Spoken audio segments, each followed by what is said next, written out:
Hello everybody. So we are back at the sim. We have been flying a lot on DC-3 for now, and I think it's time for us to start experimenting with other plane types, and I am still going to stick with historic planes, but we are now adding to our fleet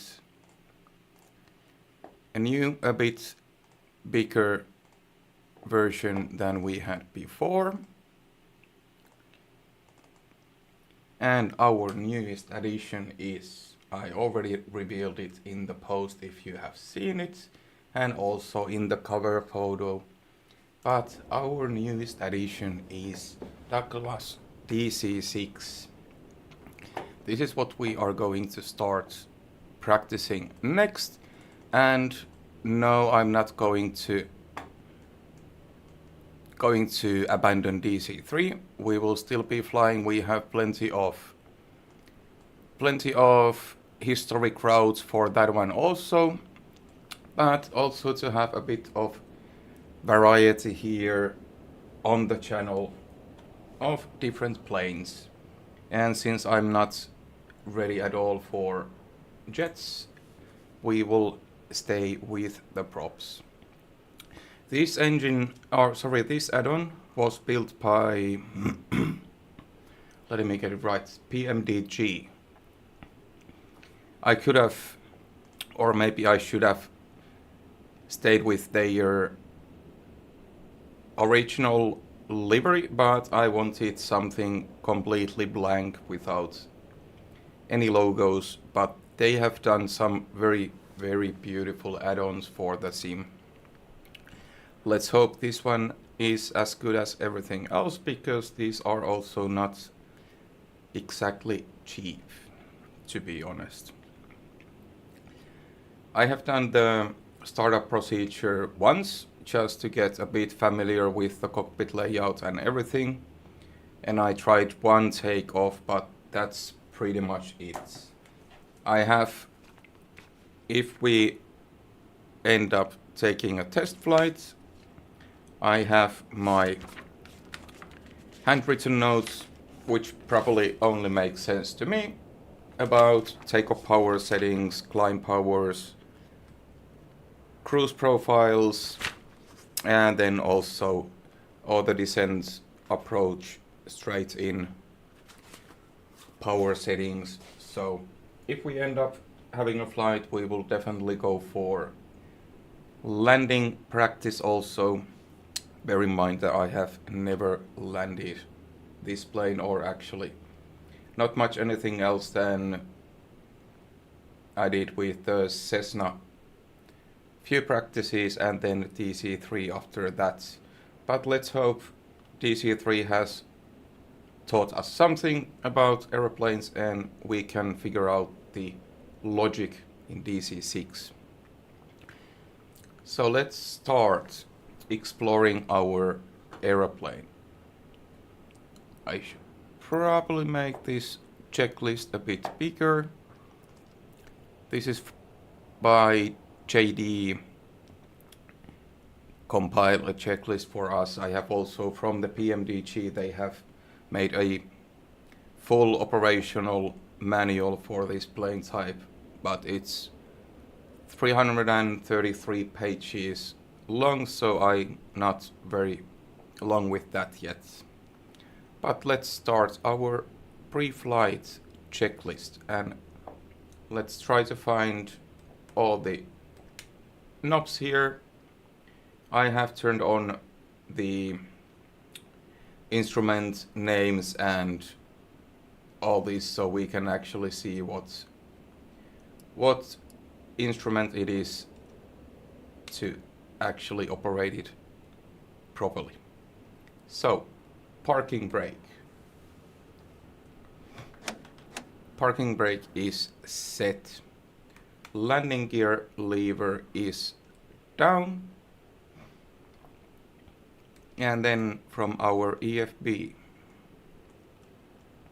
Let's set first our radio settings. Yes, we are going with the in-game radio system.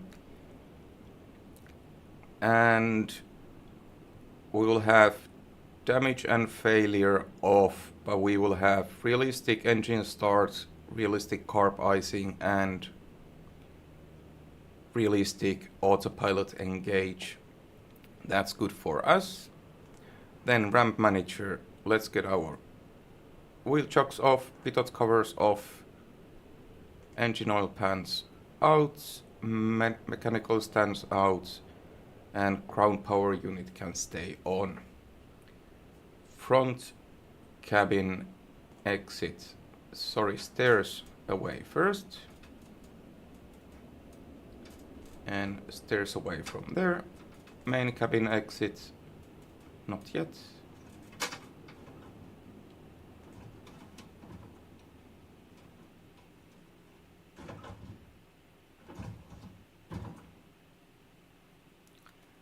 And that's all our doors closed. Let's check from the external view.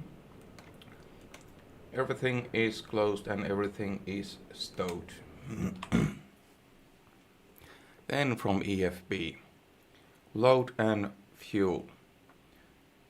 If we are taking our test flight, it's gonna be about 1 hour 20-minute flight, 280 nautical miles. More about that later if we end up doing it. Our calculated block fuel for the trip would be 5,107 pounds. We have 7,000 at the moment in the main tanks. That's good enough for us. Now I'm just wondering one thing. We have main tank 3 and main tank 4. Let's adjust 3,500.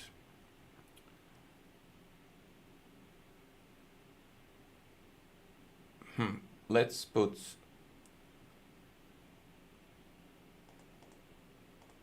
2,000 here and 2,000 here, so we have actually fuel in all the main tanks. We are not going to experiment with the fuel management yet because that is quite tricky for this plane. Then we have 500 in all the alternate tanks, and that would give us 2,000 pounds of reserve fuel. So we are at 8,000 pounds at the moment. That's plenty more than we would actually need. And our cross weight seems to be 81,000, which is around the weights I have been gathering my power settings and speed indications. That's it. That is our fuel. Check maintenance. Here, since we are just starting, we have very little hours here just for me to check the cockpit and all that. But then let's check our engine oil. Okay, they are all topped up. Water alcohol quality topped up. Auxiliary oil topped up, and anti-fuel, anti-fluid, anti-ice fluid quantity topped up. Perfect. Then what else? Closed. Oh yeah, doors are closed, chocks are removed. Then we have the engine stress visualizer, which of course we have all the engines off.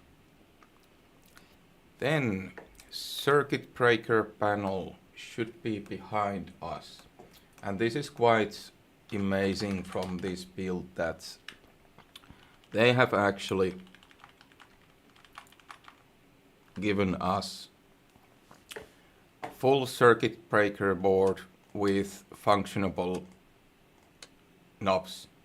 That's pretty amazing. There's a few ones which we can't control, but other than that, everything's functionable here, and everything seems to be on. Let's double check. On, non-functionable, on, non-functionable. Everything on. Emergency hydraulic pump power. I suppose it's supposed to be on. Oh yeah, it's just a fuse, of course. These generators are all fuses good. Here all fuses good, and these fuses are good. So that's about fuse board or circuit breaker panel. Then fuel booster pump circuit breakers. Let me get my keyboard shortcuts here again to see. Was it Control 6 and we get to the overhead panel. Then here we are looking for circuit breakers. Here we go. All are on position. Perfect. Fuel booster pump circuit breakers checked. Then battery and ground power on. Ground power on, and there we go. Oh, I did it wrong way. This is the battery and ground power on off, and then we have either battery plain or ground power, but it's all good now.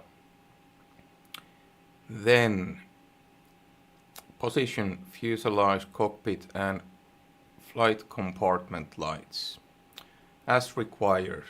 We don't really need much of lights for now, so let's just put our maybe entrance flights, floodlights, no smoking and seat belts, wing illumination. I don't know what is that, but let's say we don't need. And position light, let's put it to steady. Then let's see, main instrument panel lights, well, we can put them halfway.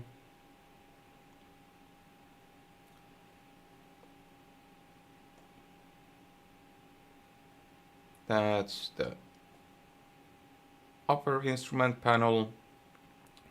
Then we have compass lights. I don't think we need that either. What else do we have? Engine instrument panel lights. Then, oh, outer feather. No, let's not touch that one yet. Do we have any other lights here we have to think of?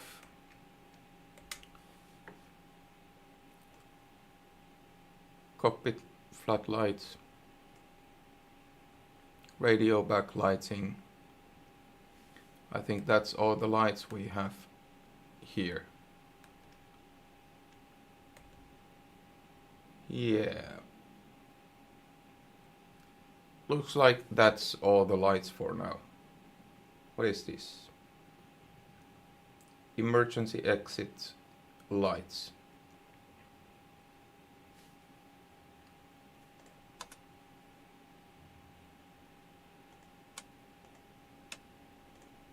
Let's leave it like it is. Passenger signs are on. Fuel booster pumps, overhead panel off. Here, all in the middle position, they are off. What else? Inverter switches, all three on. Inverter 1, inverter 2, and engine instruments. Let's put normal, that should be it.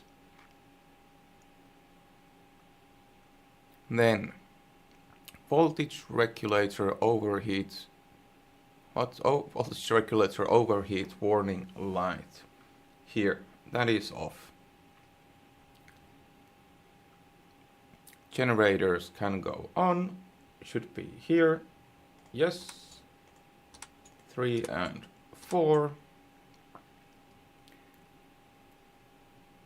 Auxiliary blower off. That is here. It is off. Ignition switch is all off.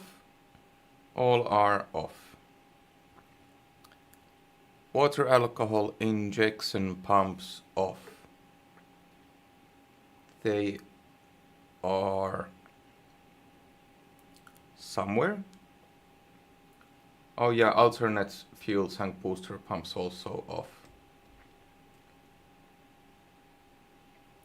Oil dilution. Oh here, water injection pumps are all down position off. Prop de-icer amateur off. Oh here, that is off. Then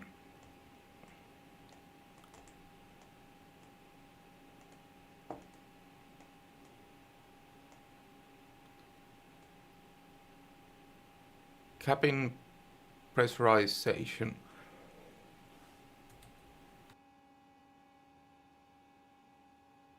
Sorry for that. Then, we go to right eyebrow for now. So it should be here. Then, cabin pressurization regulator.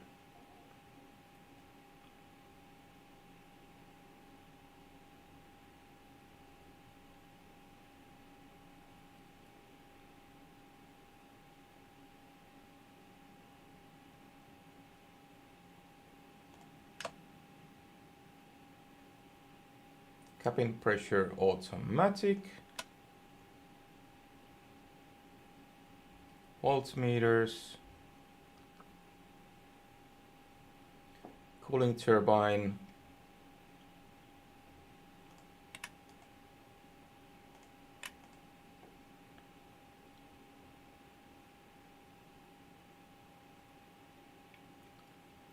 Oh, sorry, cabin pressurization regulator set. All right, it's this one.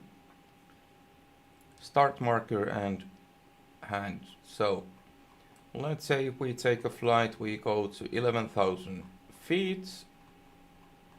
Flight level 11.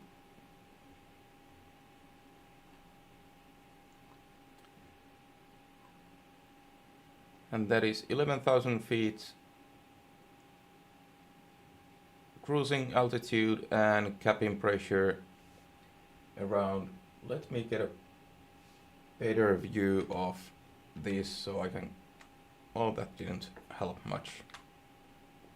But yeah, 11,000 feet and cabin pressure is stabilized at 1,500 feet.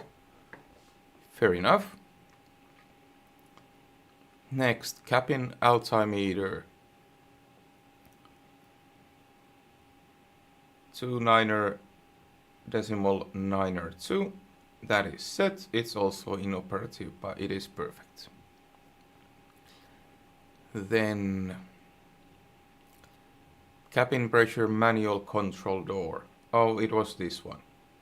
It's on automatic and it is guarded. Yes.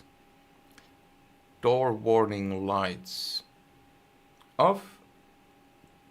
Door warning lights are off. Cabin temperature control set. Let's put it a bit up. Not much. They can be a bit cool.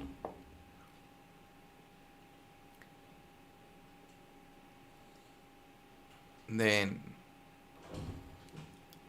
cooling turbine switch as desired. Let's leave it off. AC voltmeter selector set engine instruments, that is set. DC voltmeter set bus, that is set. And a bus voltage check normal, we have 28 volts, that's perfect. Then we go to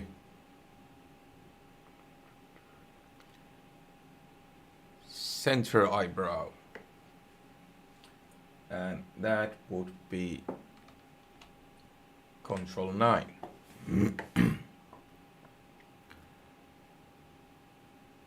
And from here, blowers set to low, supercharger controls, they are set to low. There's two positions, low and high, just like on DC-3. Cowl flaps full open. Full open to take off position.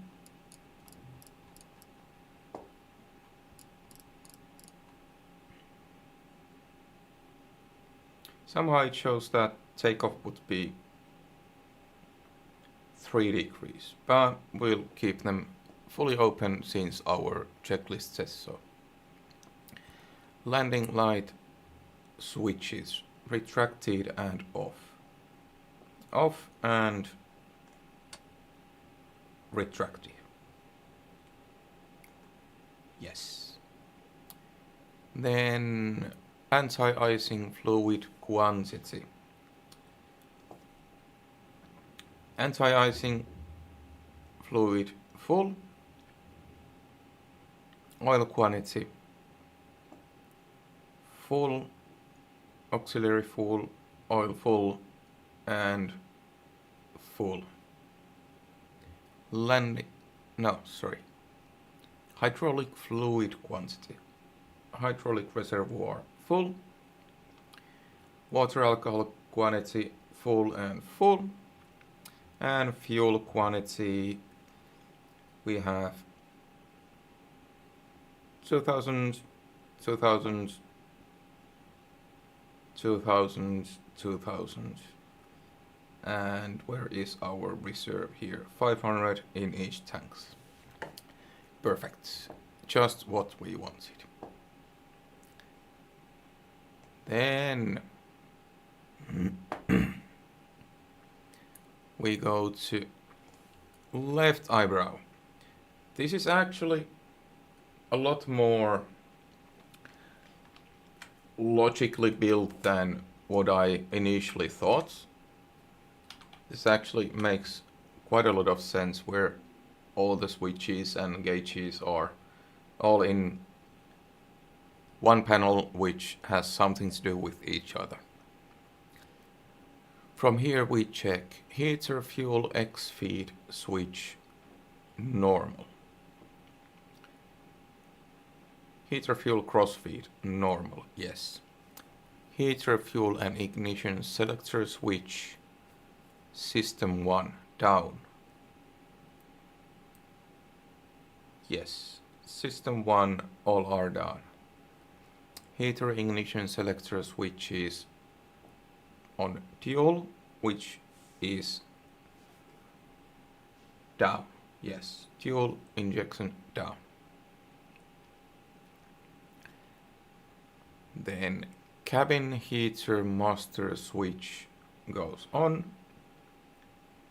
That is here. Then we have airfoil de-icer heater master off. It is here and it is off. Prop de-icer switch off. Corp de-icers off. Cockpit heat control as desired. And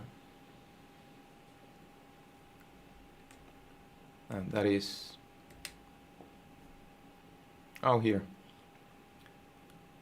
Oh yeah, cabin can stay a bit cold. We want to be warm, so cockpit temperature to warm. Windshield heat as desired. It is off, no need for that for now. Fire detector warning lights tests. Oh really? All of them?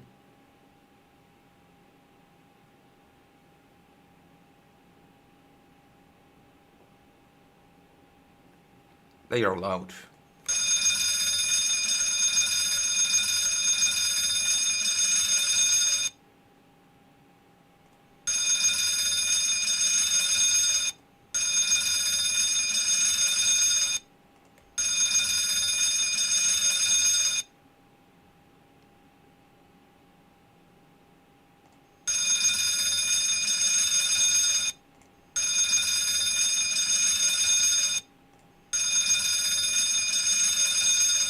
And it looks like everything's working. Though I didn't check the lights here, but let's say they are working. It's our first time here, so. Fire extinguisher valves and handles in. Where are those? Here is.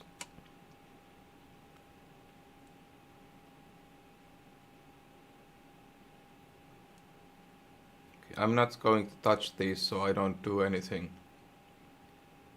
unreversible, but it looks all good to me. And it is covered. Then we go to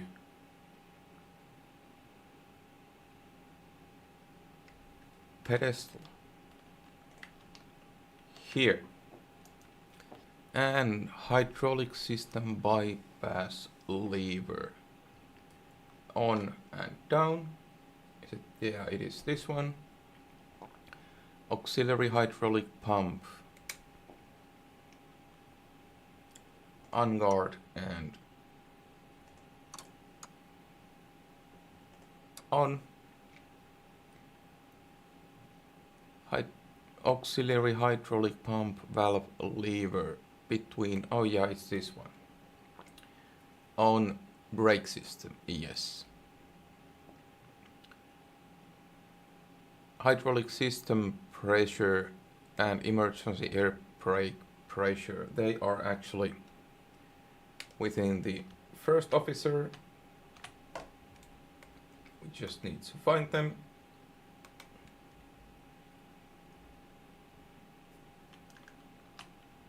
Is it this one? Oh yes. Hydraulic system pressure should be from 2600 to 3050 psi. Perfect. Emergency air brake pressure 1500 plus minus 50 psi. That's perfect. Then we go back here and auxiliary hydraulic pump off and guarded. Then gyro pilot is off. Also gyro pilot is off from here.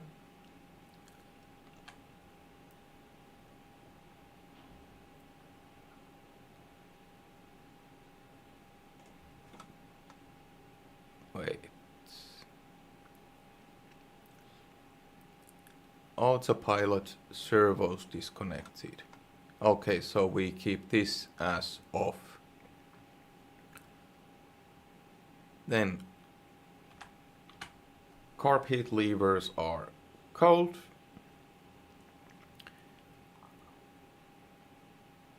Flaps are up. Mixture is idle and cut off. Trim tabs set, we will leave them neutral. Elevator trim neutral, rudder trim neutral, and I don't actually know where is the aileron trim on this.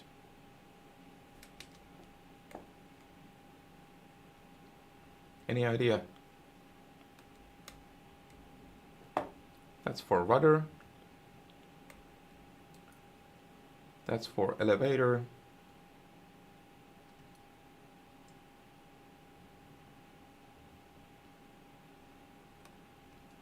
Okay, one thing to figure out.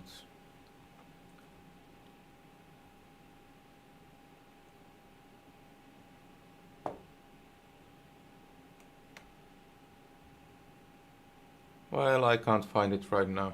So, that one I need to figure out where it is.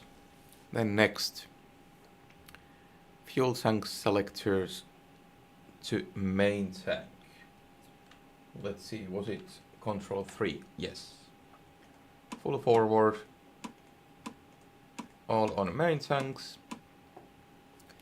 Crossfeed and auxiliary tank valve controls are off on the forward position.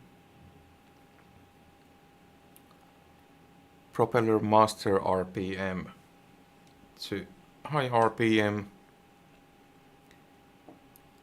Standard propeller selector switch to auto 2 or auto 3. Let's check it from here. It was this one. It is on auto 3. Let me get a better look at it. And this one, yeah. So it is auto 3. Perfect. And throttles can now go up by 1/4. And I will get the link block out so I can have individual controls for the throttles when we start up the engines. Then fuel oil pressure warning isolation switch is on. Okay. What is that? Where is that?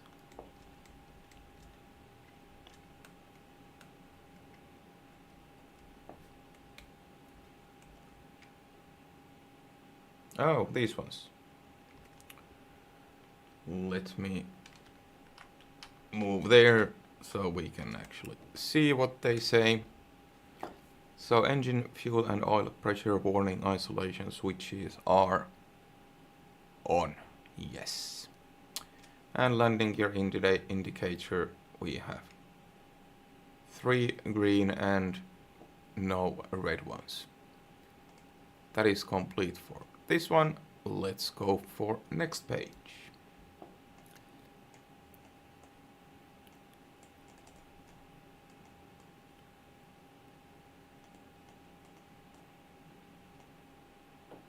Here we go. Then before engine starts, set avionics radios GPS. We are not going to use GPS. We are flying with our GPS maps if we end up flying. Set GPS if required, not required.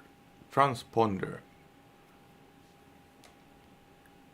Set and stand by. These are again, my co-pilot is doing these, but let's anyways put our transponder to standby for now. Altimeters 2.9.2 is here.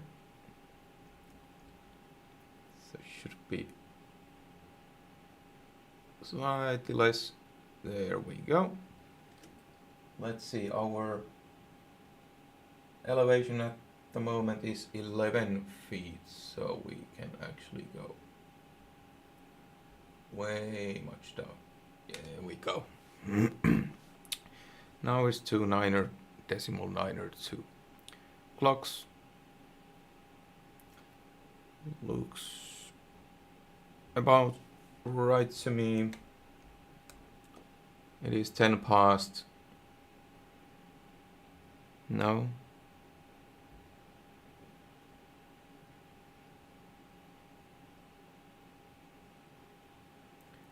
I think we should be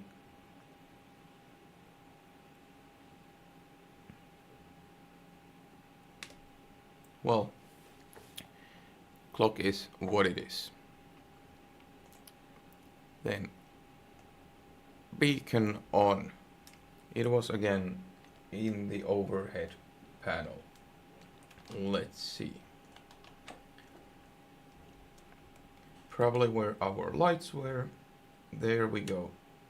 Beacon is on. Then we can start the engines finally. So startup order is 3421. Let's first put engine 3 mixture to auto reach. Then we go to overhead panel. Let's check our fuel pressure already. Oh, we don't have any, sorry, my bad. Overhead panel. Ignition engine number 3 can go to both. Engine selector can go to engine 3. Fuel booster pump set low. Main fuel booster pump, we are on main tank. Then fuel pressure is here. We have positive fuel pressure on engine 3 and we can start the engines. Can I open windows on this one?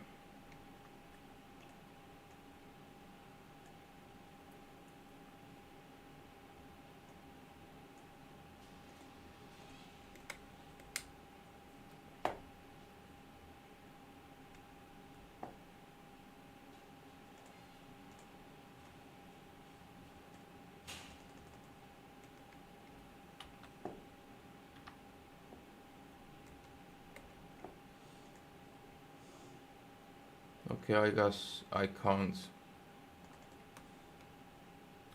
unlock it. Oh, there we go. Nice. Now we have window open. Then let's continue with our checklist. So we have fuel pressure. Then we go for starter, wait for 12 plates, our engineer will count that. Then we go for booster and primer right away. Ignition booster and fuel primer. Let's go. 3, 6, 9, 12.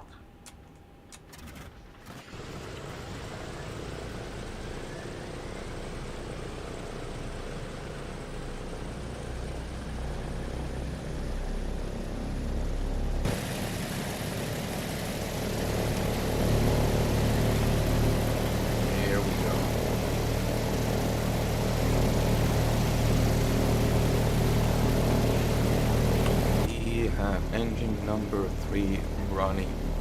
Then what's next? Oil pressure. Check immediately.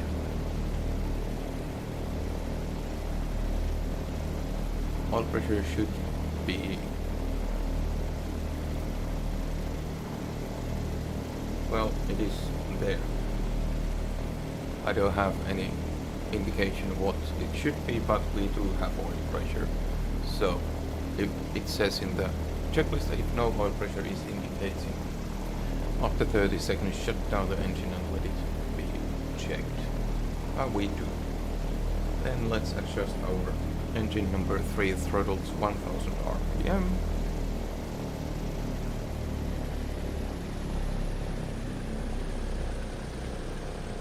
Bit of shake here.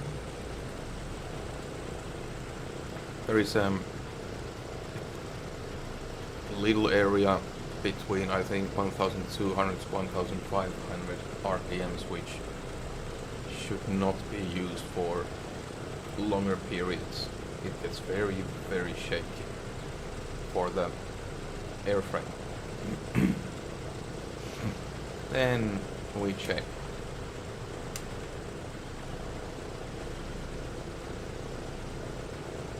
What are we checking?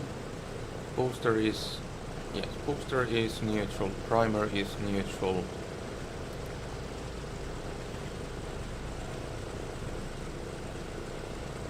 And starter is neutral. Then, same for the engine number 4.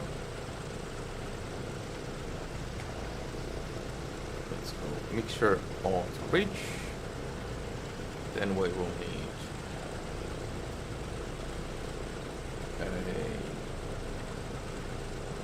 ignition number 4 can go to both. Engine selector to engine 4. Fuel booster pump number 4, main tank to low. Let's check fuel pressure. We have fuel pressure for engine 4, perfect. Then starter, booster, primer. Let's go outside after I press the primer. 3, 6, 9, 12.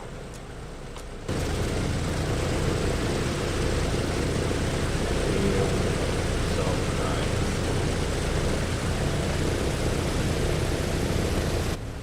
And then again check the oil pressure.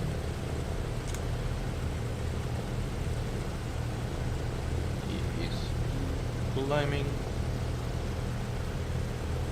Then let's adjust engine number 4 to 1000 RPM. There we go. And we got rid of the shakiness. Then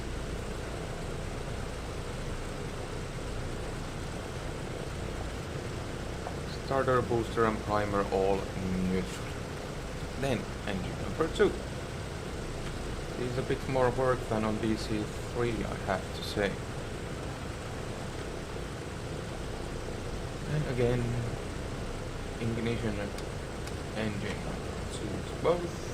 Fuel booster, sorry, engine selector number 2.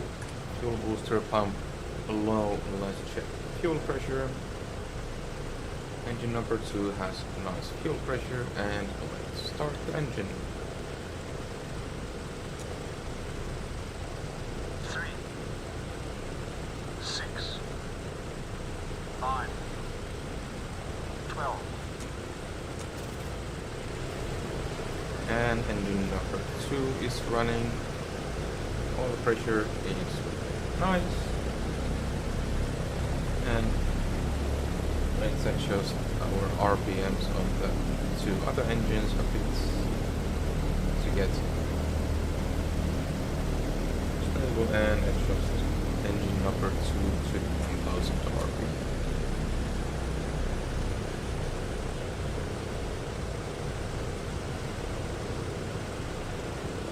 That's good. Starter, booster and primer are neutral. And then the final engine. Engine number 1. On the reach. Magnetos to both. Engine selector, engine number 1. Fuel booster pump, both. Check fuel pressure. We have fuel pressure for engine number 1. And then we are good to start the engine.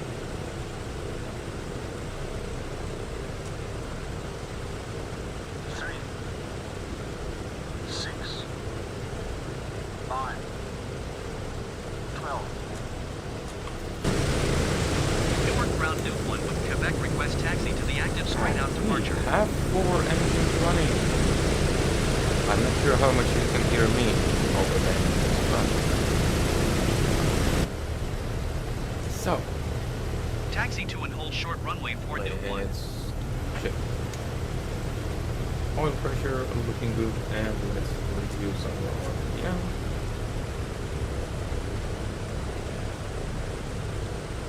And now I can put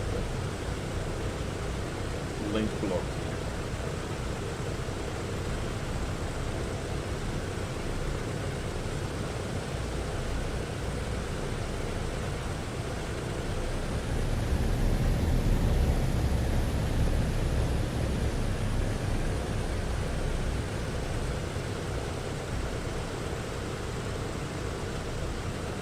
Just a bit more RPM to have the oil pressure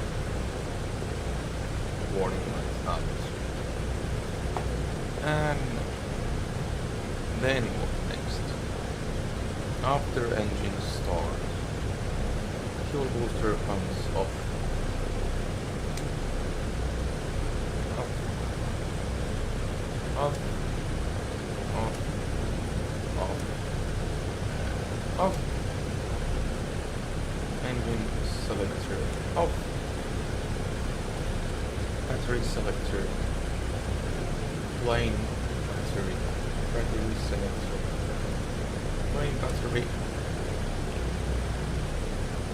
And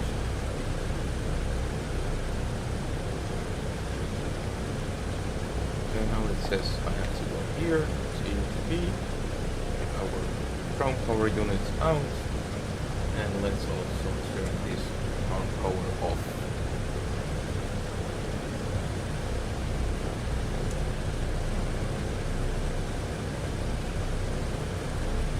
Or maybe I'll just leave it on. Now I'm not totally sure.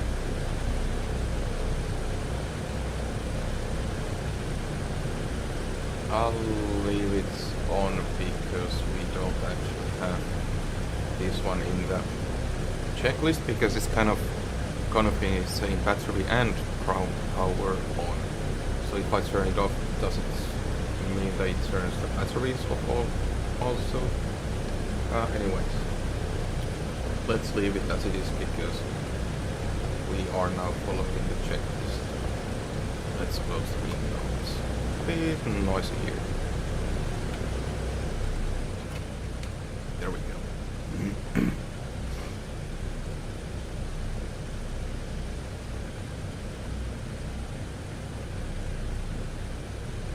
Oh, now it says, of course, external power off.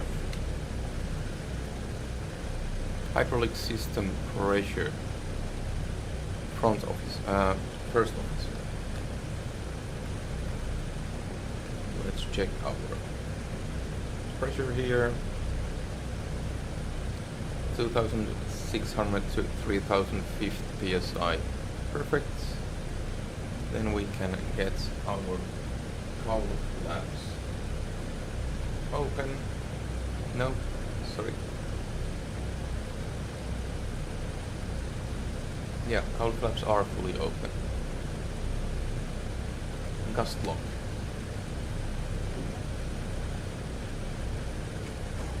Gust lock removed. Engine instruments. Let's check how it's looking here. Let's reduce our throttles a bit to keep it at.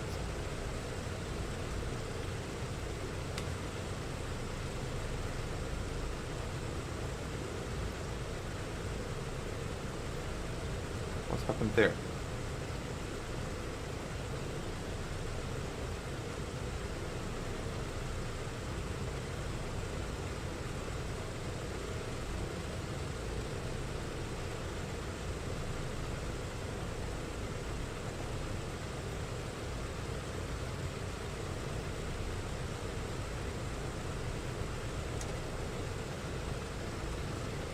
Okay, so we are supposed to keep this one on.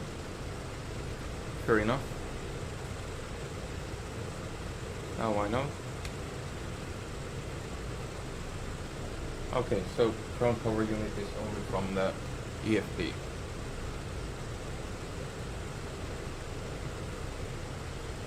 Well, I hope everything else is is working what we have set.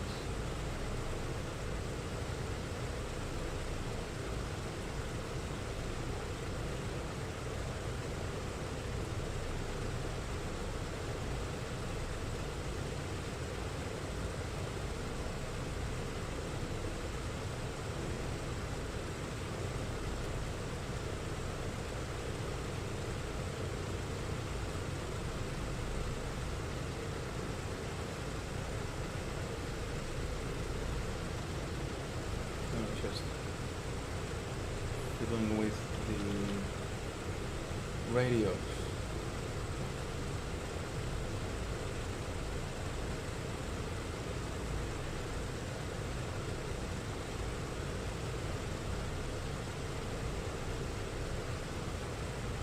Well, radios are at least on. Okay, so let's check our flight controls.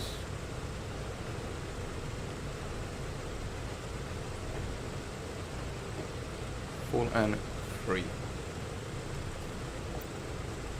So I think that was our engine startup. We have two of the engines, and we have actually been live already almost an hour. So I would take a very little break. We have four engines nicely running, so I guess we are going for a little flight. I'll be back in a second.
Okay, let's actually check our flight plan before we start taxi. So, we ended our transcontinental journey at Newark Liberty Airport and we are taking off from here towards north. We're starting to make our way towards northeast because we need to bring her back to Lisbon. So we will probably do a transatlantic from the north route. Today we are aiming to Brunswick Executive Airfield, which should have 8,000 feet of runway. Should be plenty for DC-6. And our departure runway, that's the original reason I wanted to check this. It is runway 04. Perfect. Let's then get ready.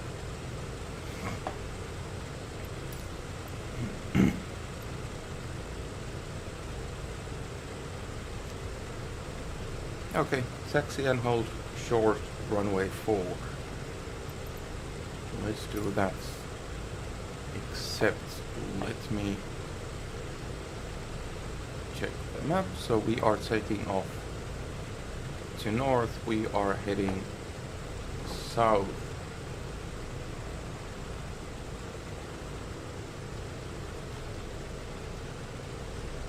And now we just pressed something we didn't want to press. That is not cool.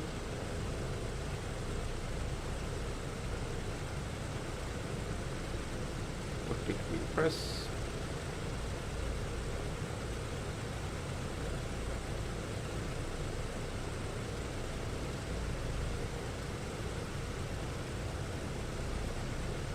It seems like we pressed something with the engine number.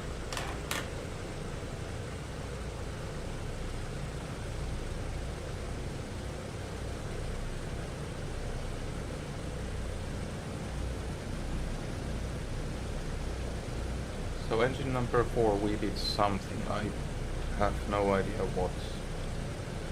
I just pressed the mouse and then it did something.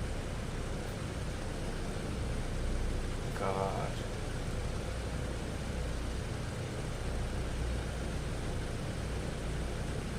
Hello Dan, I just pressed something I didn't want to press. Now I'm trying to figure out what.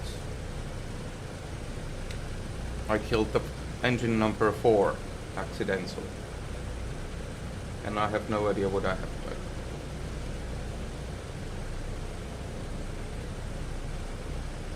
Okay, well, let's try again. We are on auto reach. Our fuel selector is on the main tank.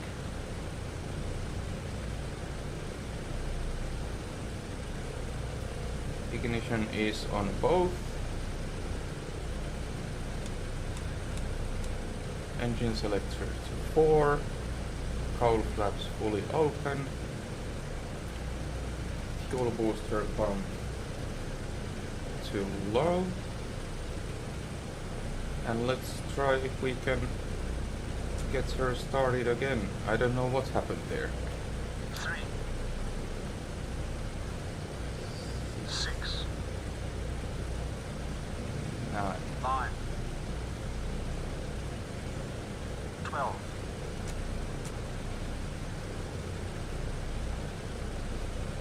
Generator is on.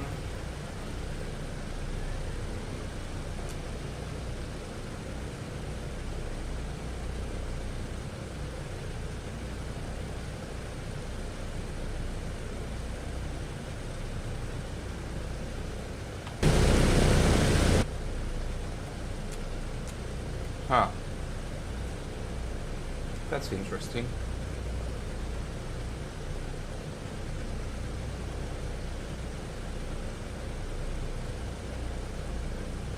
Oh, I just came back to the cabin and I don't know.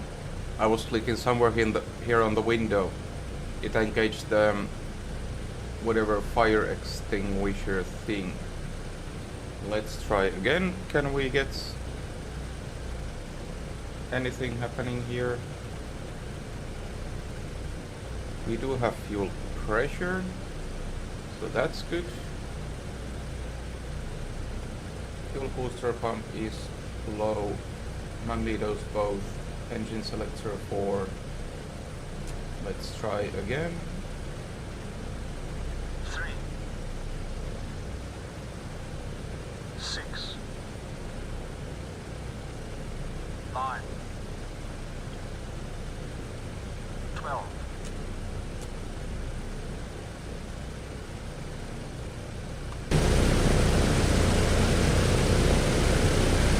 Okay, she is up and running again. I need to be careful where I click my mouse. I click the engine carbo,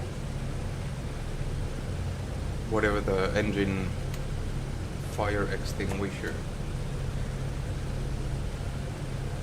Let's see if we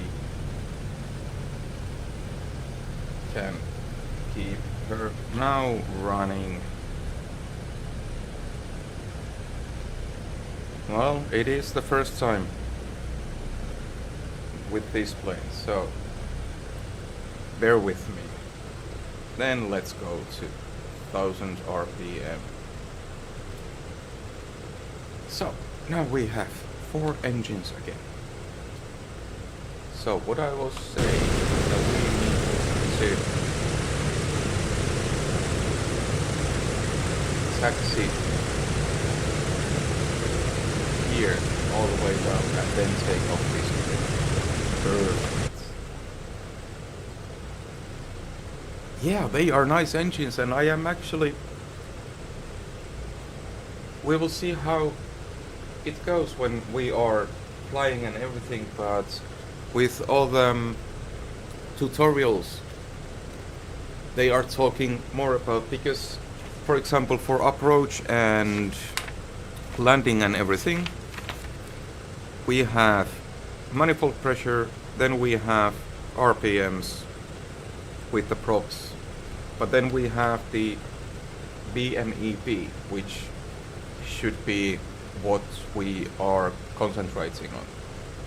Basically just adjusting RPM as close as enough and then adjusting manifold pressure to reach certain BMEP instead of concentrating on solely on manifold pressure. Because with DC-3 it was basically adjust manifold pressure, then adjust RPM with propellers, and that's it. That's all the data you had in use, but now we have the BMEP. But anyways, let's taxi for now. Now that we have actually engines running and everything. Parking brake off. And let's try to be gentle here.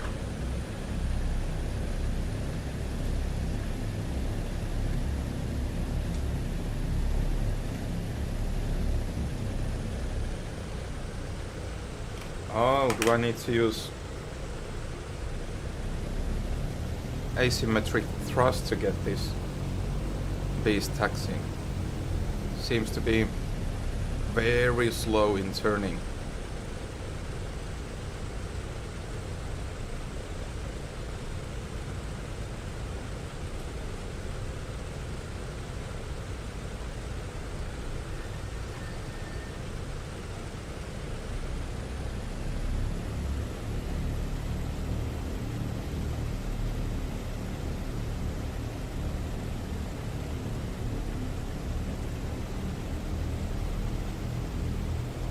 These turns really slowly on ground.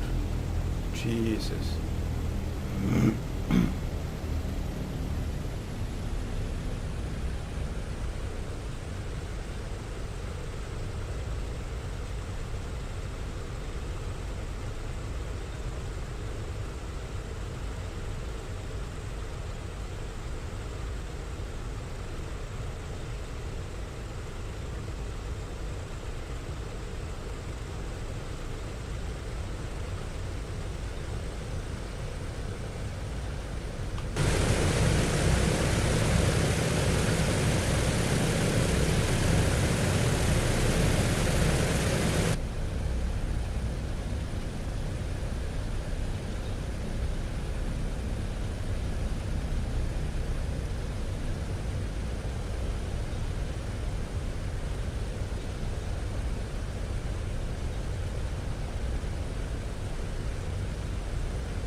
How was the airport, Daniel?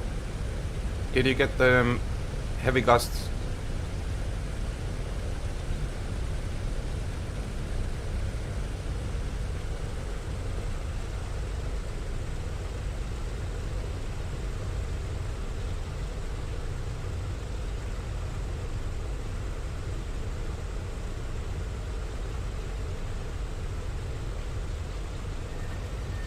Oh, brakes are a bit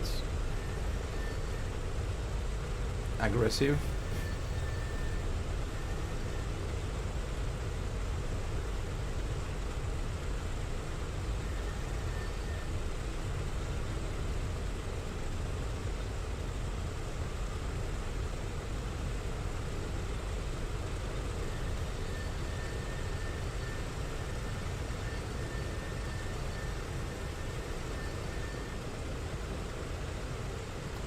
Let's hold Newark short Tower here. New 1 ready at runway 4 straight out departure. Oh, co-pilot, we are not ready for takeoff. We have... Cleared for takeoff runway 4 New 1. Well, I guess there's a point why the checklist says taxi very slowly. Then run up. Propeller reverse pitch. So we go to idle.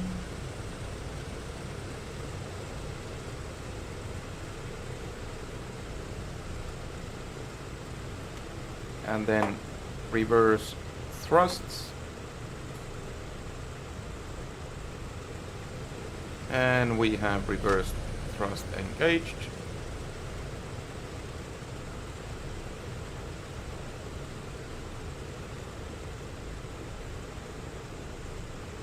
Why is... Okay, now we have all engines on forward thrust. So let me just put the parking brake on for now. Then all engines 1500 to 1700 RPM.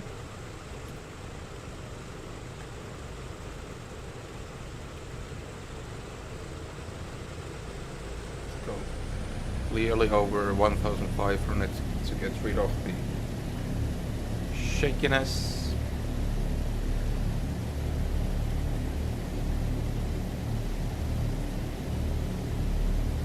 That's good enough. Then propeller full backwards. Check for 1250 RPM. Checked. Propeller control switch. It was here. Oh, this one. To manual, and then what else? Propeller switch is up. Check 1500 RPM. Okay, with manual control, it is where we set our engines. Originally 1700, yes. And then back to down.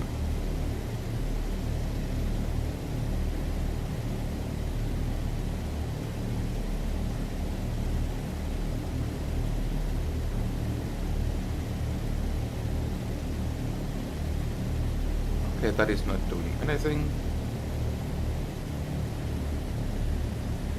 Okay, now it is. Takes time. Okay. Oh, hello, hello. How are you? Welcome. We are just checking our first run up on DC-6. I already accidentally killed one of the engines once, which is actually quite amazing considering it's my first time. So only one engine kill so far. Then we go back to prop sync to auto 3. Then propellers back to full forward so we can get healthy RPMs. Then feathering. How is that working on this plane? Okay, there's feather, unfeather, engine auto feather test.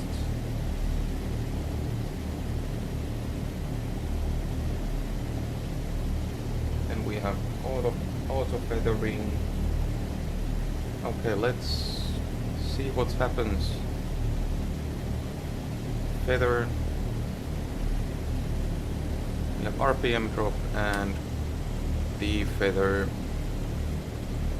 8. Come on. Okay. It responds really slow. Then engine.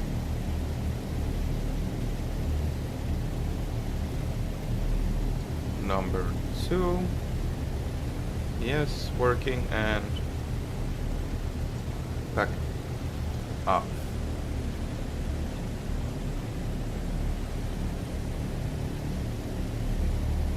Oh yes, engine number 3. Feather. Yes, RPM drop and defeather. RPM increase. Engine number 4. Feathering working and defeather. It takes a long time to get this beast up in the air with all the checks and everything. But feathering test complete. Engine manifold pressure set field parametric. Pressure around 30.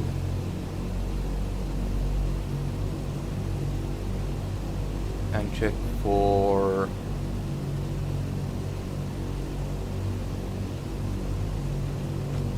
2,250 RPM checked, and PMEP should be 140. Perfect. Where is our fuel flow? Oh, here. Fuel flow 600 pounds per hour. Yes, 600 around. Then blowers high, then low. Check for 10 inches mercury change. And where were our blowers again? Oh, here.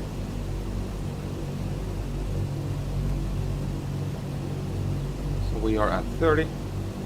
Let's go for engine number 1. We are at 40. Checked. Engine number 2. We are at 40. Checked. Engine number 3. We are at 40. Perfect. And engine number 4. We are at 40 manifold pressure. That is complete. Then oh, magnetos also. God. There we have our magnetos. Test engines in pairs 1, 3 and 2, 4. Check for max 1000 RPM drop. Our RPMs were at 2,250. Let's go for left and left, engine 1 and 3. Maximum RPM drop 100. About, yeah.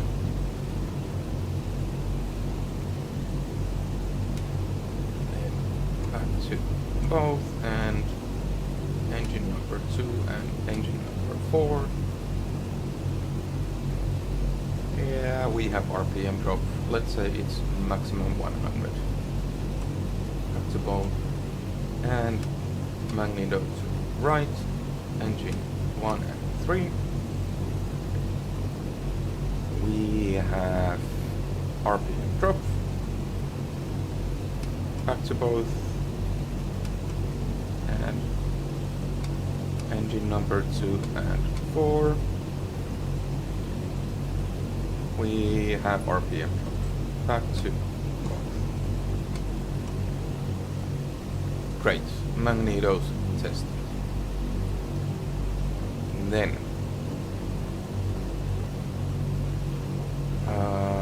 water injection, which is on overhead panel. Oh, here. On check water pressure. I suppose water pressure is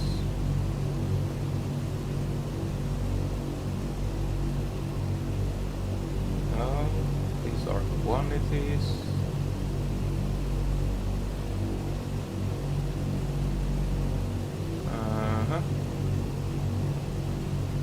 Then I guess it's here.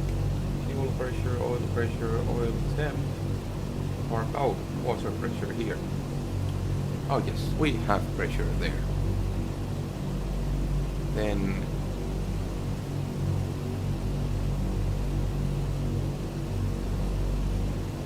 oh, I forgot the booster pump on, sorry. And let's put the water injections off. We have a dry, we will do a dry takeoff today. Then let's go to our fuel and oil pressures. Oil pressure within the red lines, same here. Fuel pressure within the red lines, yes. Cylinder head and oil temperature. Oil temperature looking good. Where is our cylinder head temperature? Ah, here. Ah, that's looking good. Generator amperage and voltage.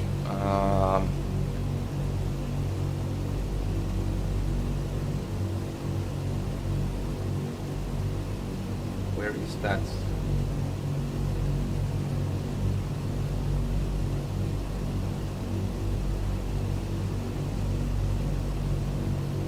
Oh, here.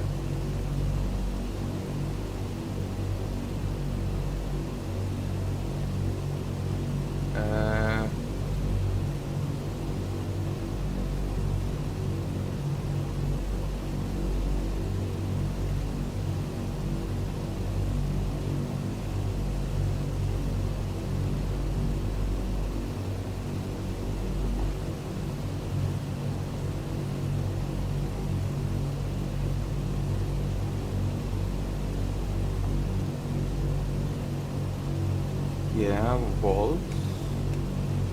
Alright.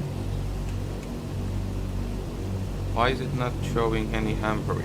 I do have my generators on and everything.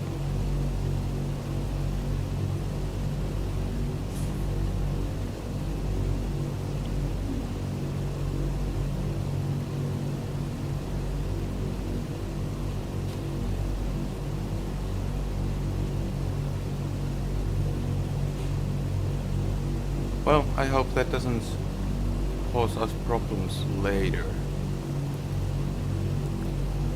Inverters voltage. Cabin supercharged temperature. Now I'm very confused. Where are these supposed to be?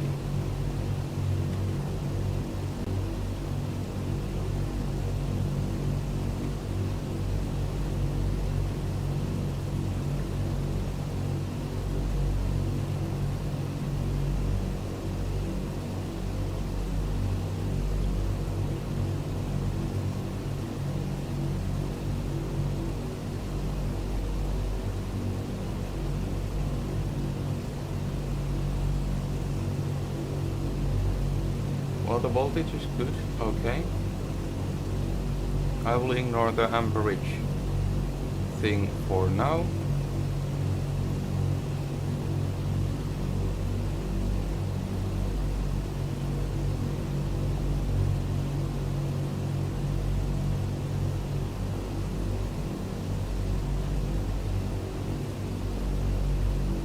Cabin supercharger pressure, okay. At least that is okay.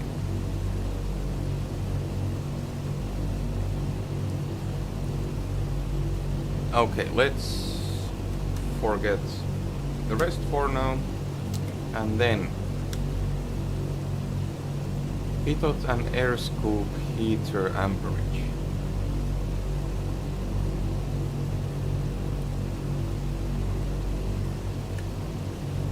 Let's see it, okay. We have positive. Let me just double check. Have I missed something on the checklist, or what is the problem here?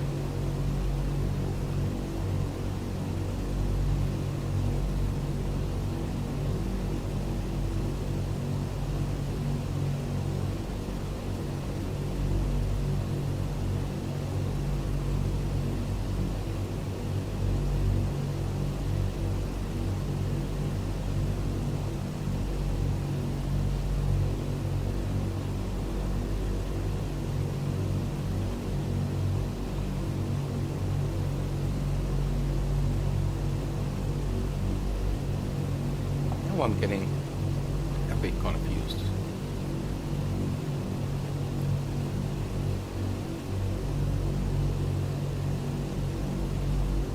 I'm not going to use auto feathering, so I will skip that one for now. Then pitot and air scoop heater amperage. Yes, that was this one. Propeller de-icing.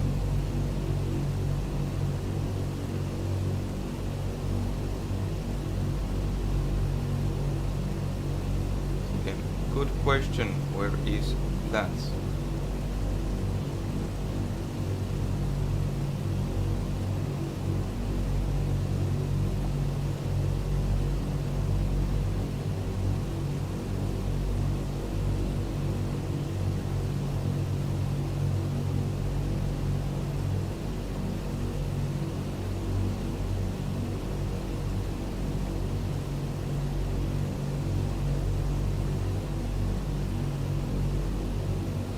This also shows 0.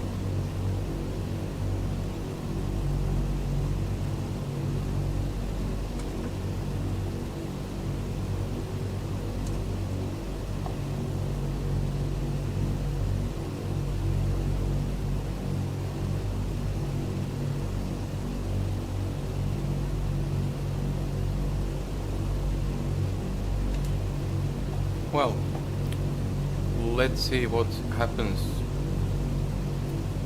Windows are closed and locked.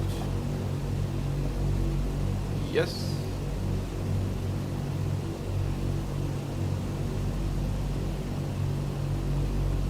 Air conditioning controls were set. Cooling turbine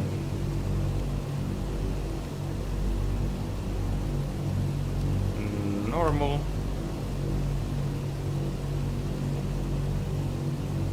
Cabin pressurization is set.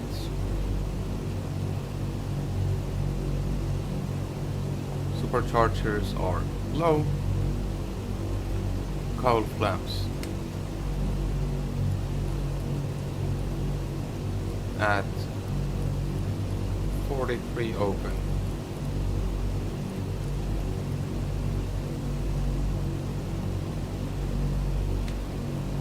Pretty sure I'm supposed to be at 1000 RPM, just missing from the checklist.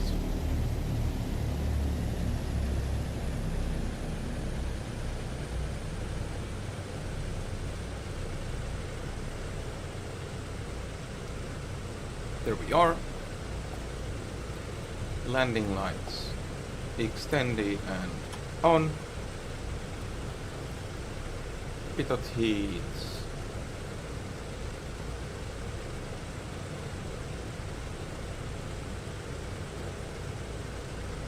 I'll put it on as soon as I find it.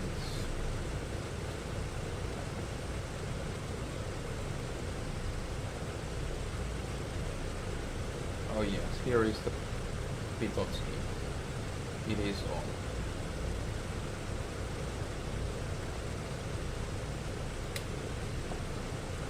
Telescope.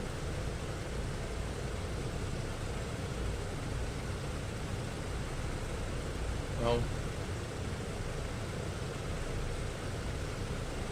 it should be on anyways. Auto feather I will leave off. It's oh yeah, on and off. I will leave it off because it is super sensitive. If I bring down the throttles even slightly too quickly, it will just feather the engines. And I don't want that to happen on my first try.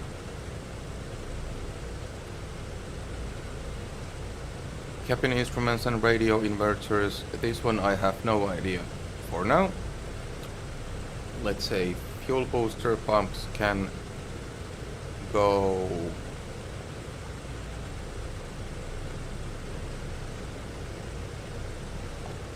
let's put them to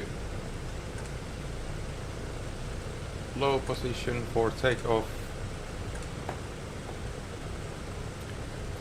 Windshield heat no, anti-ice no, and then let's get ready for take. Propellers full RPM. Mixture is auto reach. All of them, yes. Flaps set to 20 degrees. Where was our flap indicator again? Here.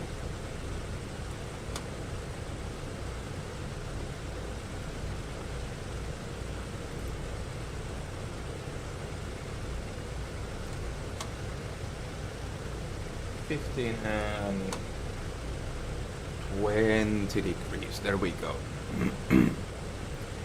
And trims are neutral, already checked. Avionics radios set. Well, our co-pilot is taking care of that. No navigation. Gyro pilots. No, we are not turning it on yet. Should we? Okay, it's not engaging until we mechanically disconnect our flight instruments, so we can just put it on. Doesn't really matter at this point. Altimeters 29er decimal 9er 2 checked. Then again, flight controls full and free. We are ready to take off very soon, finally. It has taken 1.5 hours for me to figure out the whole checklist before takeoff. But then, no water injection needed, no. Nothing with that. Then our power settings, I have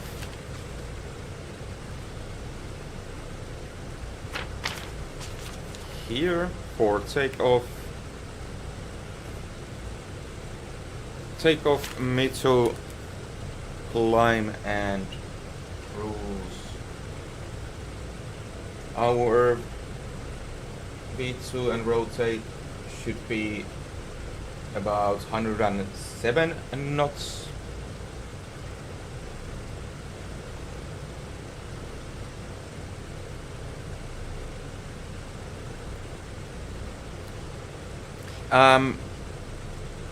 I have autopilot master But autopilot master doesn't do anything until I mechanically disconnect my flight controls. But then it doesn't really make any difference for me to leave it off either. So if it's safer that way, we'll just leave it off. Then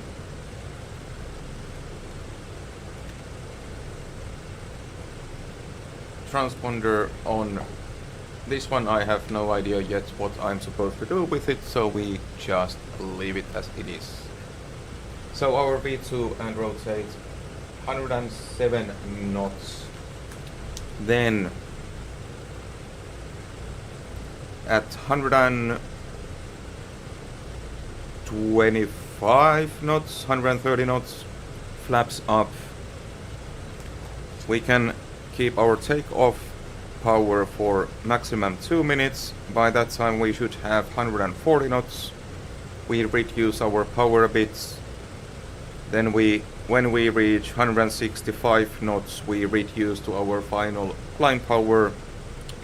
And I guess we are climbing today to 11,000 feet. Our descent profile is planned for that. So I will follow that plan so I know when I do my initial descent and when I need to level off for the deceleration and everything. Let's get lined up.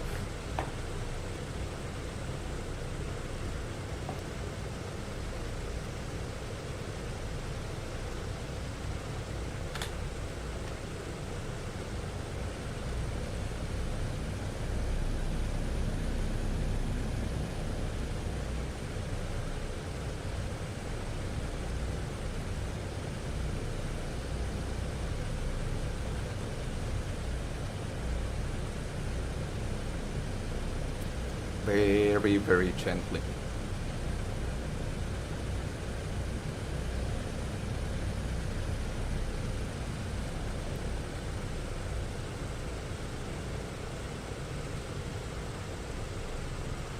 That's it.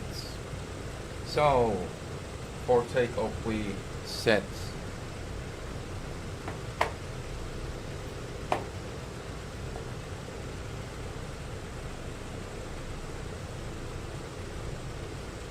I am a bit nervous. First flight on this aeroplane. So here are our takeoff. It is dry takeoff today. Taking off with 2050 brake horsepower. So 30 inches mercury. Manifold pressure, release brakes, takeoff power. Oh yeah, keep aircraft centered on runway, of course. So, let's go. Are you ready? Fasten your seat belts, people.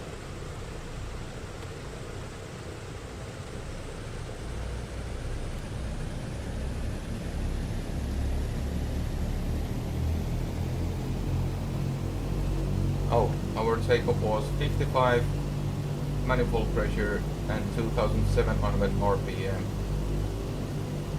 PMEB about 250. So let's go. 55.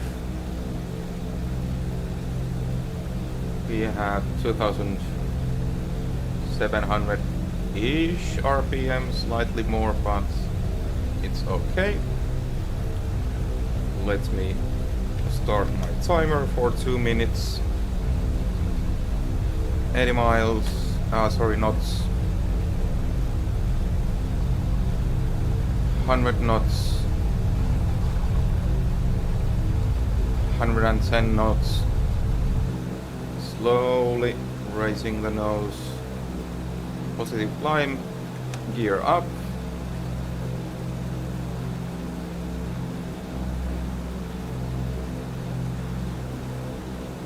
120 knots. Let's keep very gentle angle for now so we can get our airspeed rising. 130 knots, flaps up.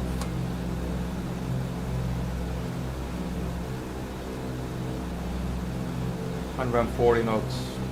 Oh, let me pull her up a bit, or diving a bit. And we are at 45 manifold pressure, 2600 RPM.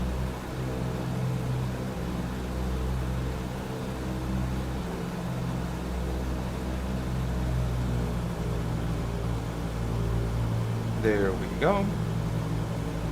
And we should have PMEP 190 plus minus. We have a bit over 200. Fine by me.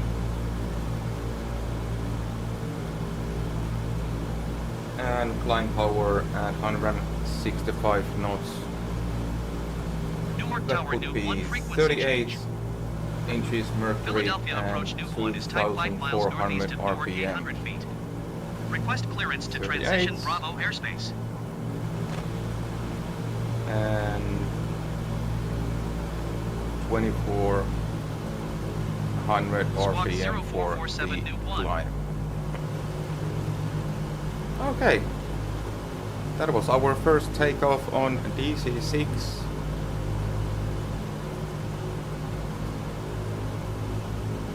Cleared through the Bravo airspace New 1. Let me engage our autopilot so we can concentrate a bit more on the... Sorry, that was the wrong one. Checking the checklist and everything. So, this one, this one, this one. And we should have pitch control from the autopilot.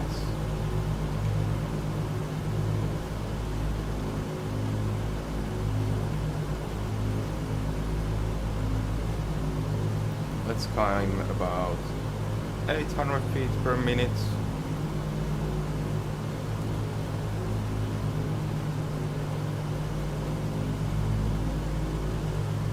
So autopilot is taking care of our climb for now.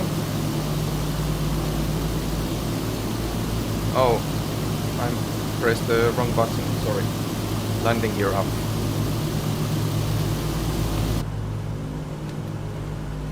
Different buttons on this one than on DC-3, so I'm getting a bit confused with the buttons for now, but it will get better. Let's check our checklist. So,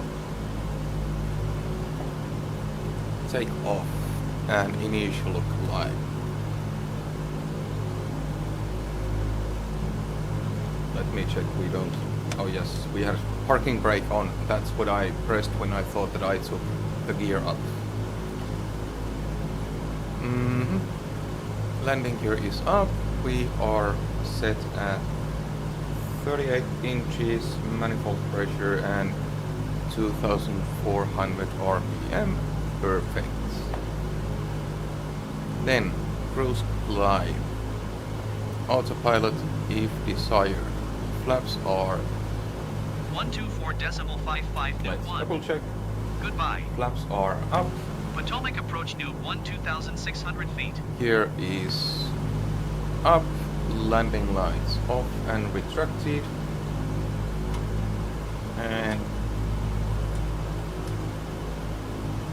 retracted. There we go. Passenger signs. Nah, I'll let them sit on their seat for now. Water injection is off. Fuel booster pumps.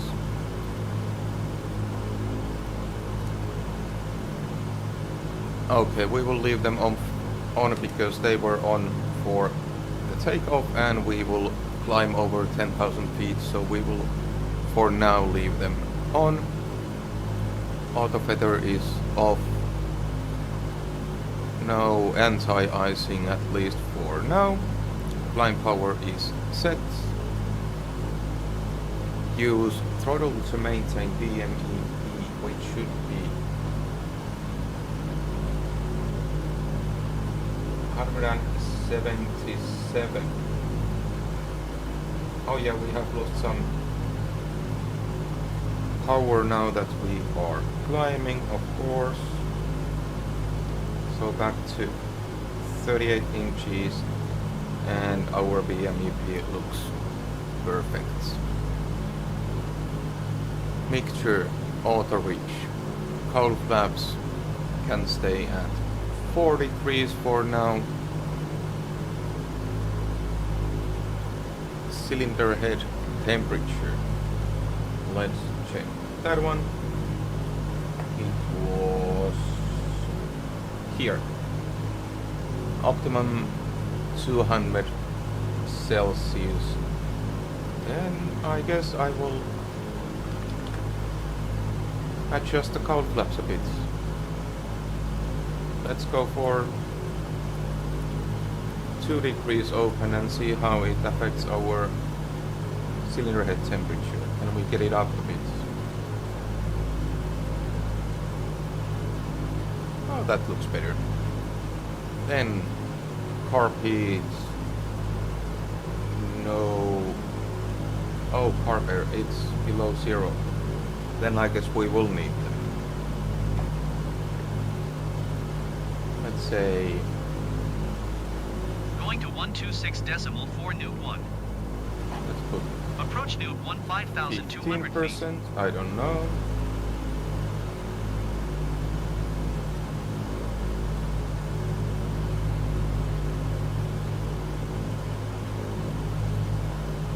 And let's check again. Carpet slightly above 0 Celsius, perfect. What is our altitude? Close to 6,000.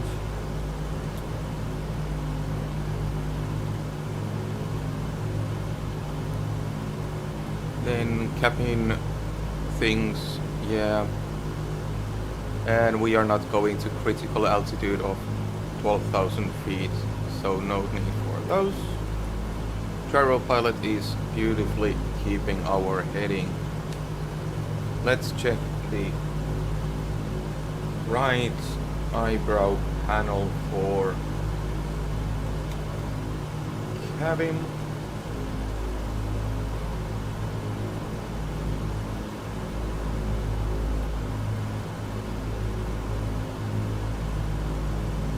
Well, I suppose these are not just operational because they are not giving me any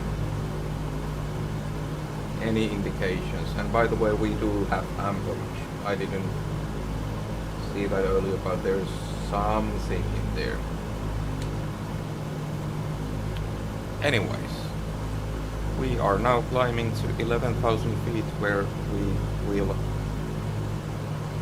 level out a bit. Let's keep our power.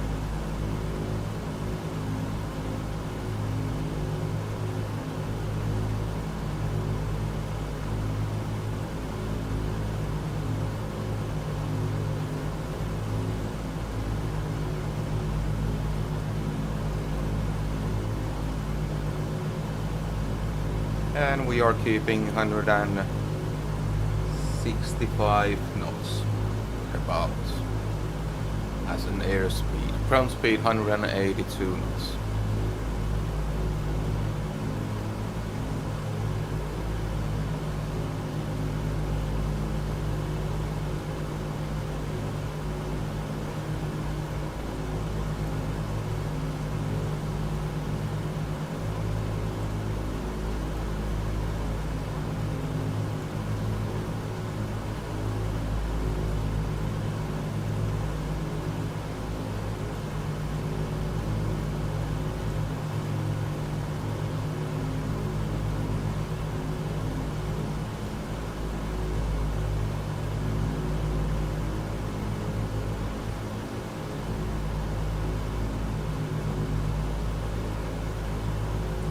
we should have about 37 minutes cruise between our top of climb and top of initial descent.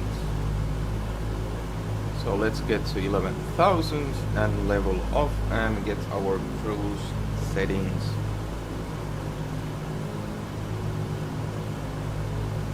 But that wasn't a bad takeoff for first timer.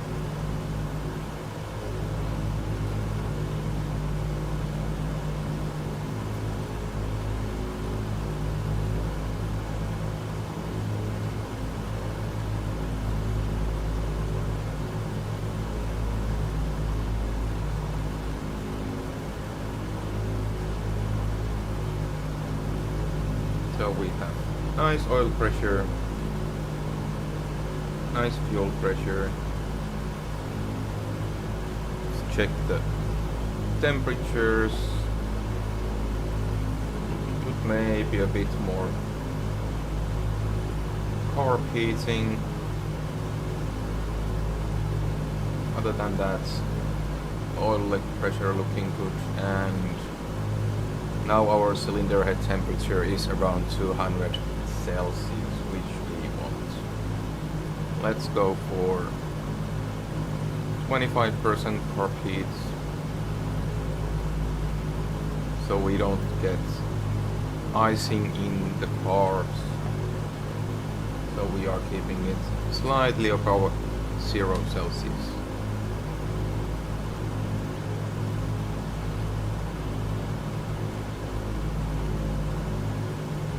Squawk 1200. Frequency change approved Newt 1. Boston Center Newt 1 is type 7 miles east of White Plains, He is a 9,600 beast feet. compared to DC-3. Request flight following.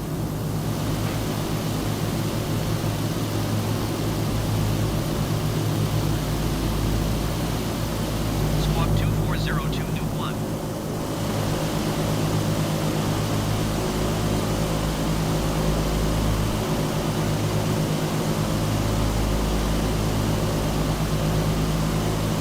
Roger Newt 1.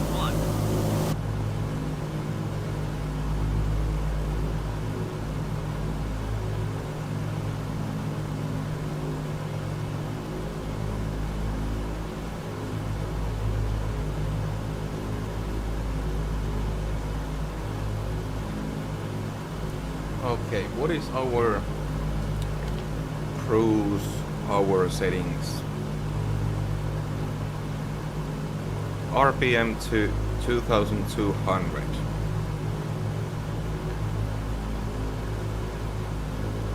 Oh, and then adjust manifold pressure to reach PMEB of 154, 155.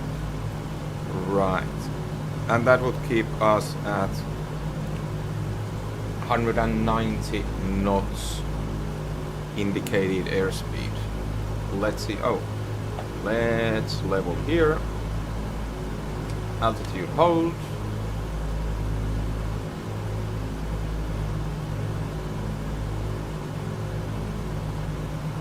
Dipping a bit and leveling out.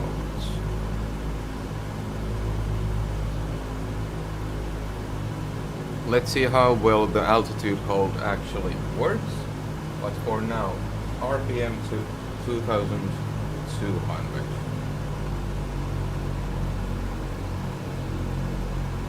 There we go, and PMEB to 154.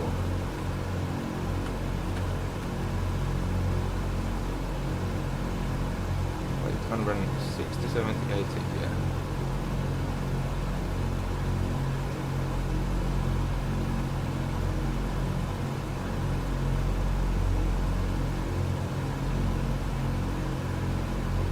Oh, there we go.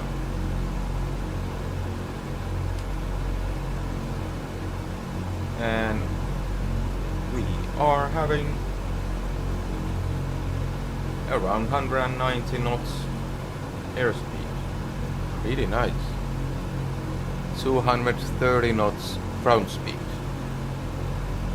Perfect. Let's turn off the seatbelt sign. There you go.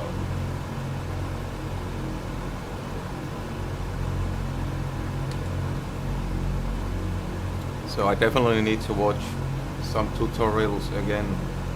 Some minor details I didn't quite get, but not too bad. So we have about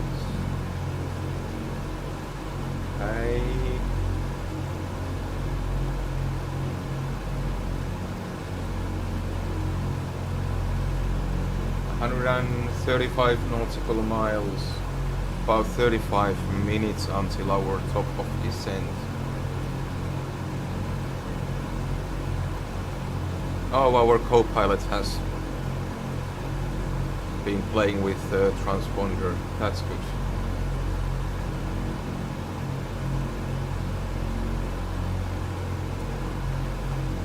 Oh, I could have recorded our flight.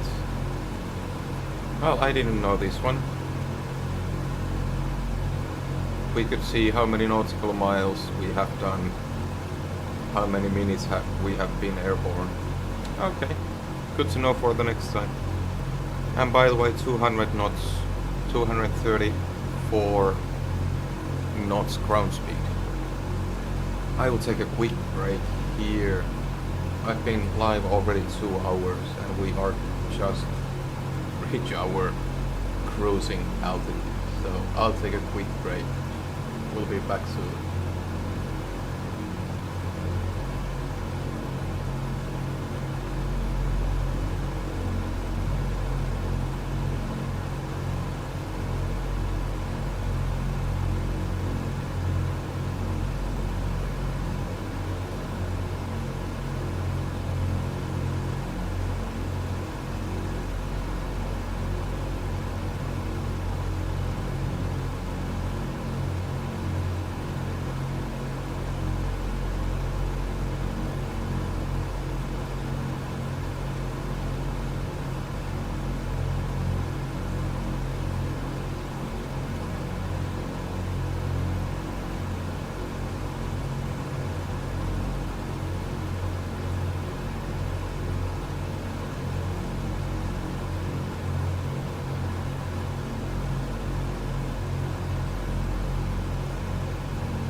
looking steady and nice here. Let's check our temperatures. All nice here, cylinder head temperature. Okay, that's a bit low. I guess we could close our cowl flaps. Get a better view on them. Control and 8. So we go to cruise position.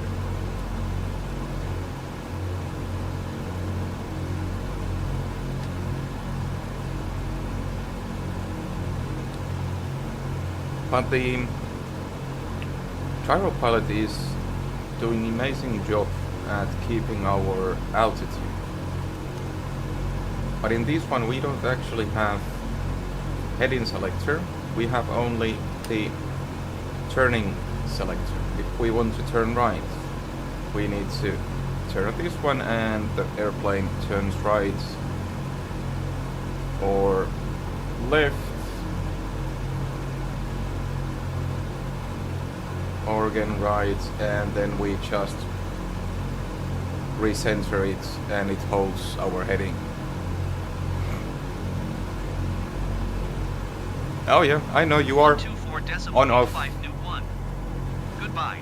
I was just saying Boston about the Center, new autopilot that it's 11,000 feet. doing amazing job, or gyro pilots as it is. So what else?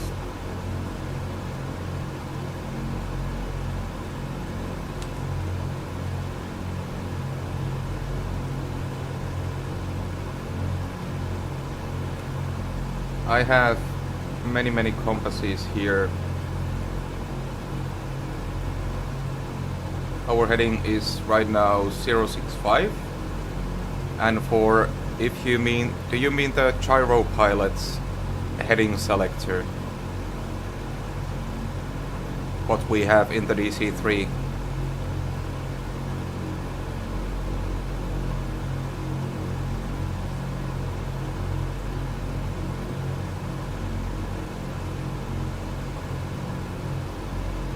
Oh, this one.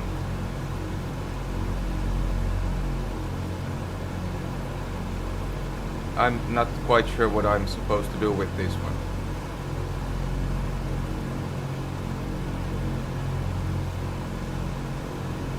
Because we do have in the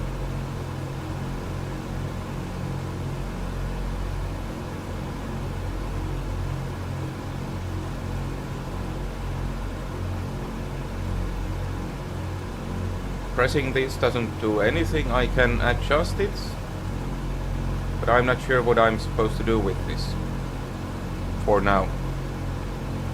Because for the autopilot we have the gyro mode, then we have localizer mode, and we even have some kind of radio ILS approach for this one.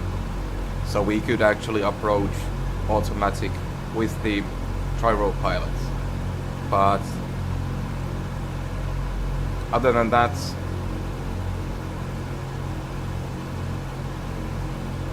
with gyro mode we just have this turning knob. Okay, let's turn a bit right. We are drifting to the left from our heading.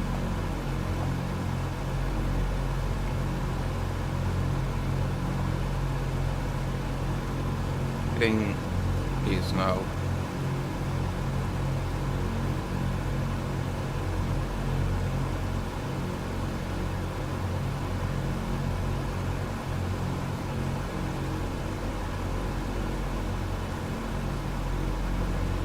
supposed to be hitting right now. Let me just adjust this one quickly.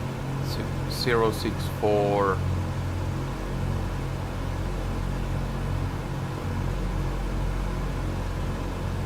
Six nine, 68, 67, 66, 65. Close enough. So you're saying what?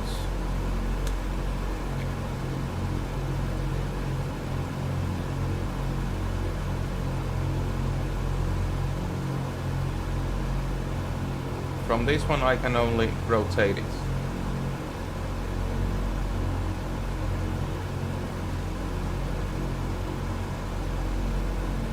Then we have the VOR thing here. Then we have Garmin thing here.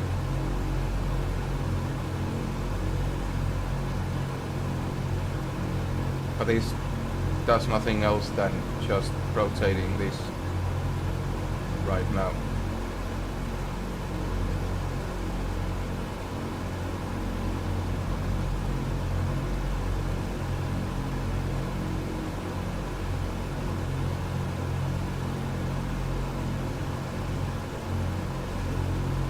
Okay, you might need to explain me later what you mean, because I kind of don't understand right now. Like I said, we do have the localizer mode here. Let's see what happens if I change it. Okay, now I have no idea where I'm going. Maybe it's now following this one. Let's stop that one and turn back right for now.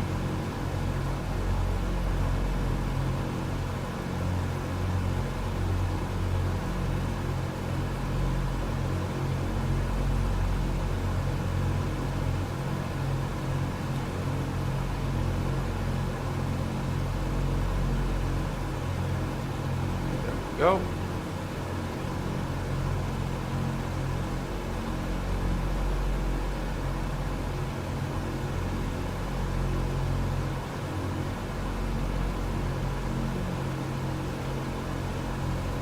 So, because here we have the localizer, I don't know if I choose here what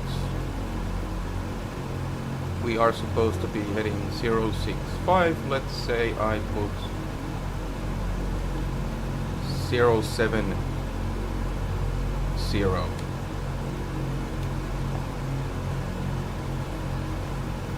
And then what buttons we have here. This is the altitude control, then we have just the trim, then we have the turning knob, and then we have Going to this 127.65 mode selector. Newt 1. Center Newt 1, 11,000 feet. So if I turn this one, we are again taking some localizer, which I have no idea what that might be, because we haven't set anything.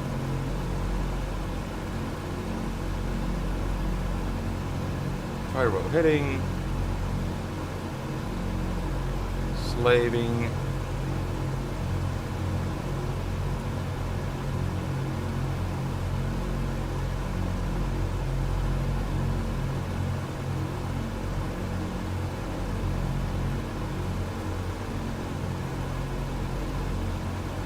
but yeah, like I said, I need to check more for the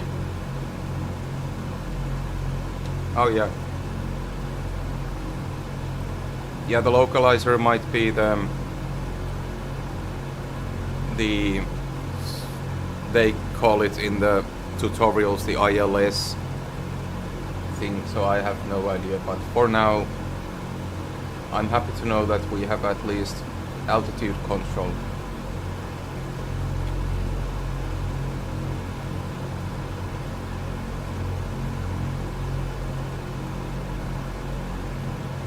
Just get back to our route.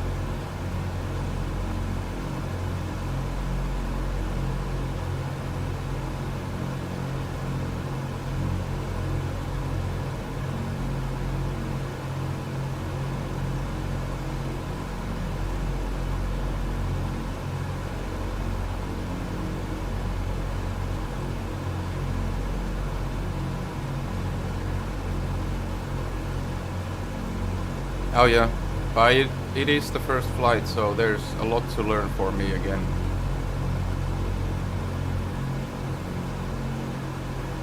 Okay, 065, 064, that's good.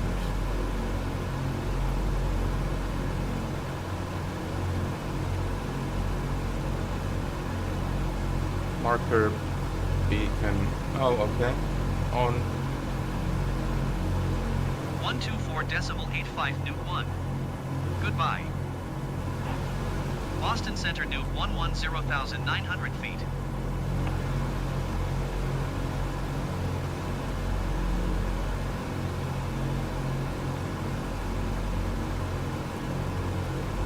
And then there's Garmin thing also.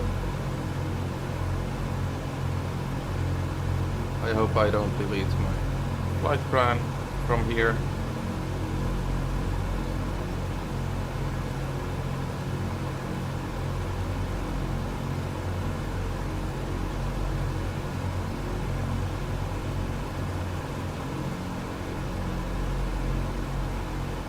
Oh. Okay. What is this? Set. No, no, no, don't set anything. No, don't. I'll turn you off. No thanks. No thanks, Garmin.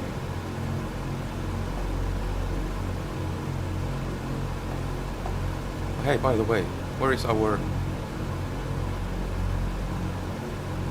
Is it that one? Our initial top of descent. Oh yes, it's on the coast. We have our initial top of descent when we start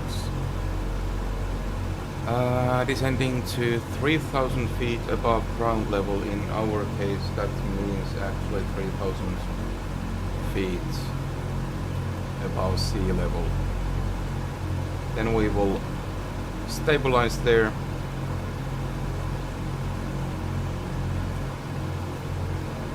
Start getting our flaps down, our speed down, and we have, let me check.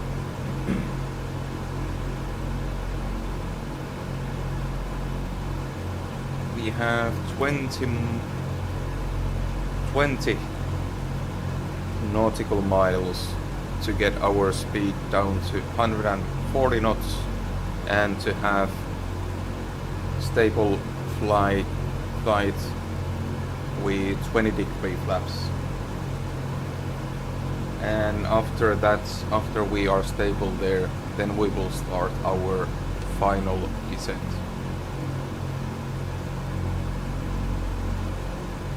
We are cruising at 210 knots. Our ground speed is 240.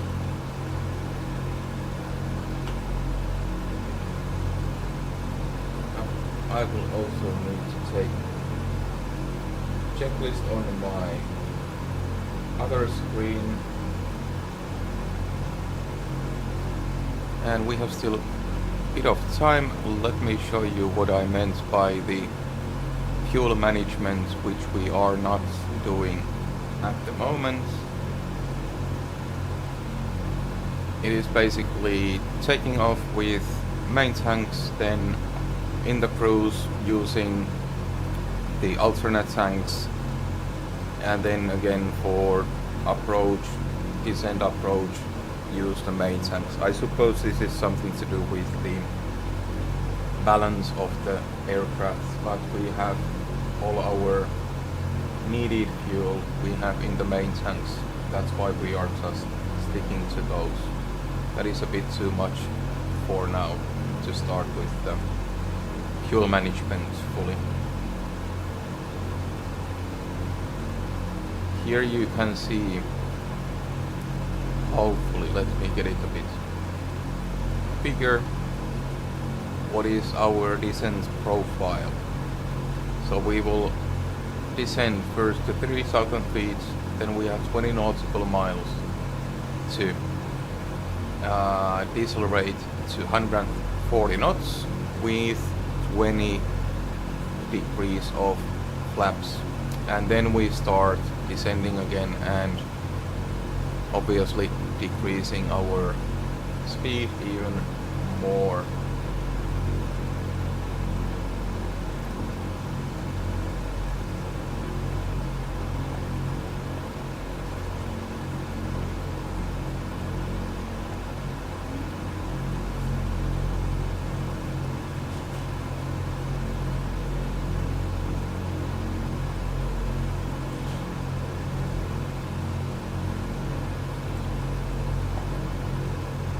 And one thing I forgot to do is to change our mixture to auto lean.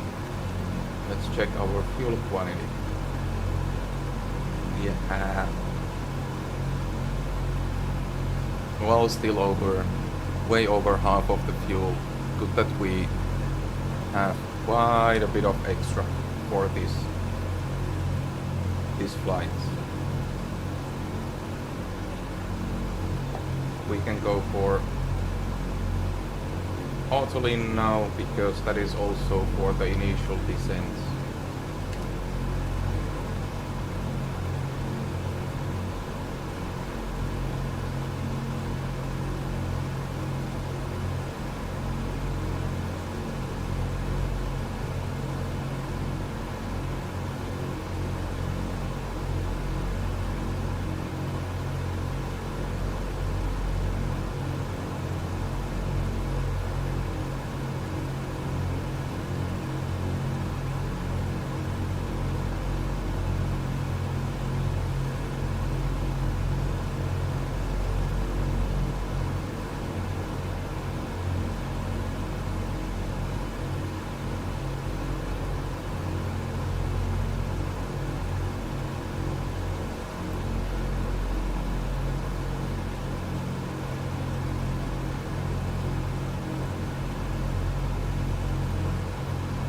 A lot of mysteries still with this airplane, especially with the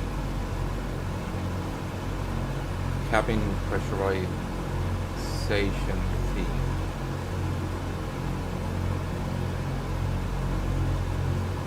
Oh, now it's actually giving us numbers. Nice. So cabin pressure is at 1,400 feet and we are cruising at 11,000. So now it's actually working. And the differential is within the limits. Okay, that's nice to know that it actually works. Would be a bit late now to find out that it didn't.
Decimal tree 25 New 1. Goodbye. Boston Center New 110,900 feet.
I have time for a little break before we start our initial descent.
Okay, we are back.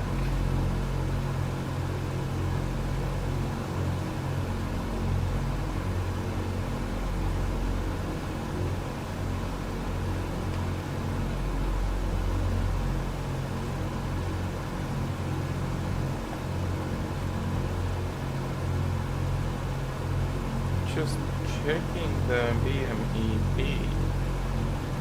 Our cylinder head temperature could be a bit warmer. Carb air, alright. All temperature okay. But this would be 154, 155. So I guess we could have gone for this. Let's try this for a bit. Carb de-icer.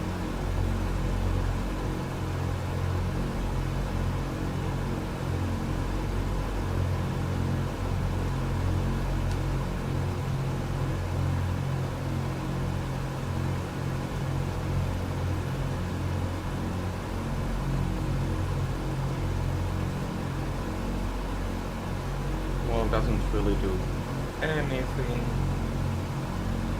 Well, we are starting descending very soon, so I guess doesn't really matter anymore.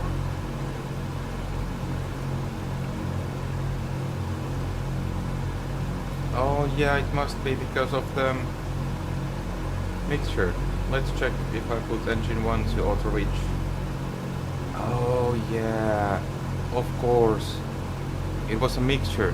So when I changed the mixture, I should have changed also my throttle settings. Right. Well, let's just keep it at auto lean for now. We will adjust our power settings anyways in a very, very short time. Let's turn left a bit to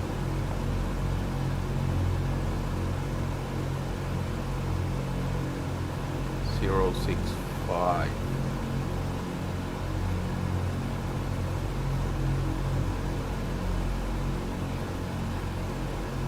Okay, let's get our initial descent power settings. Let's get manifold pressure down to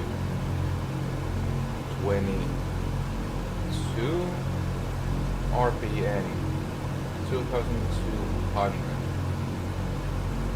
So it's good enough. And our blowers are low. BMEP should be 90 to 110 is a bit on the lower side. So let's adjust our throttles to 90 BMEP.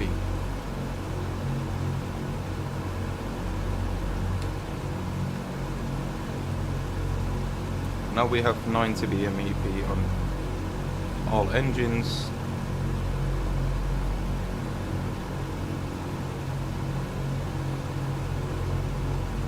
And I was actually checking wrong numbers, so this should be 26 manifold pressure and 2200 RPM.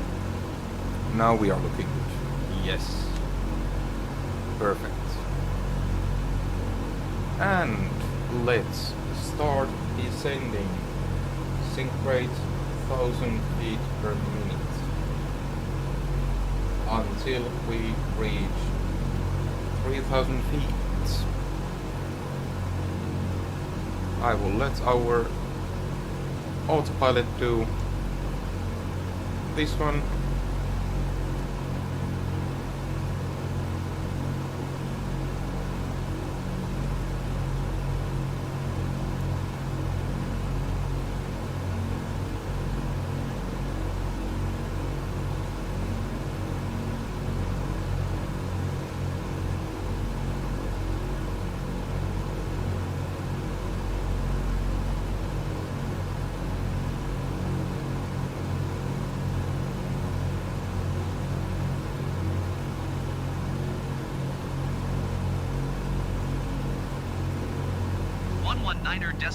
Nuke 1. Goodbye. Bradley approach Nuke 110,500 feet.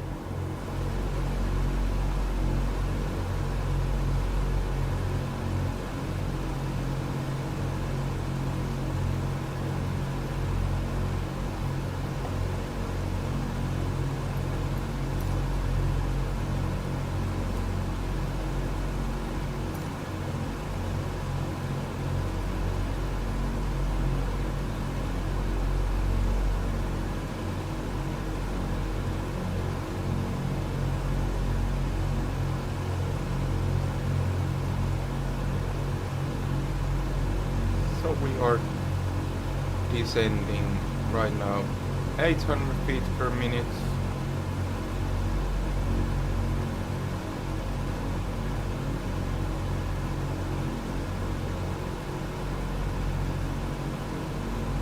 We are actually going quite fast, so I will reduce our power setting a bit.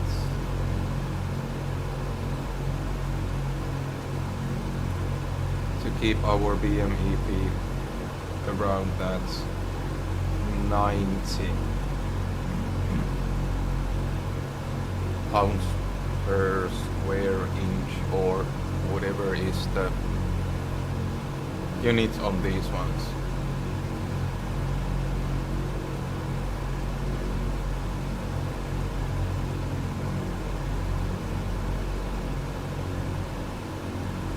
Up, that's a bit too much. Here we go, 1,000 feet per minute. That's nice.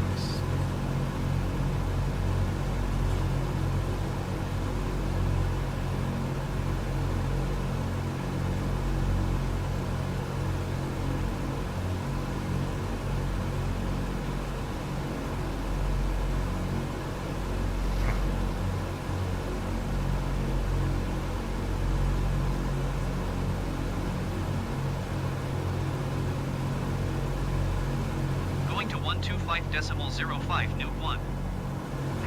Approach Newt 18,400 feet.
Carpet back to cold.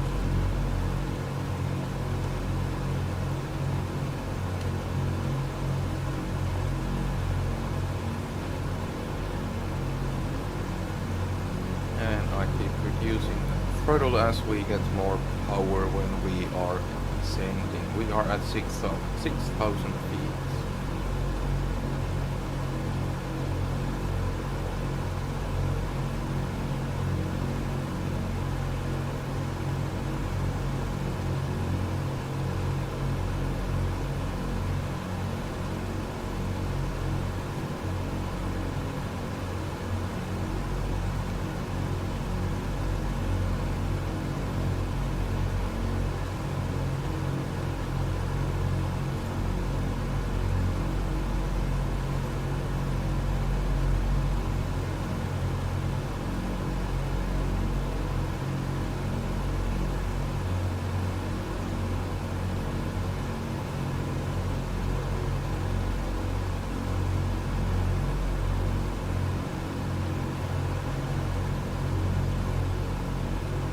Hydraulic system bypass is on.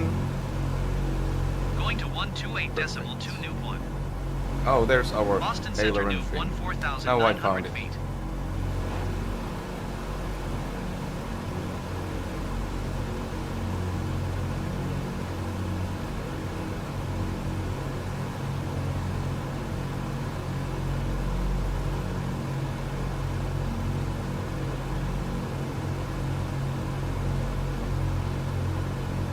$4,500, and again reducing the power.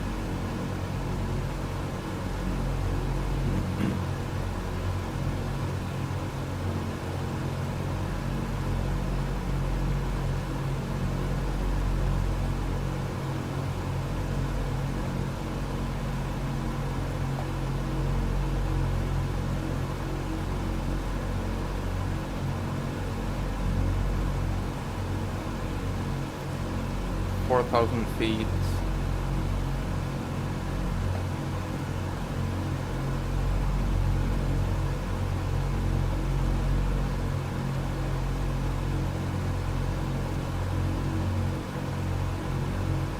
I'm a bit nervous about the landing.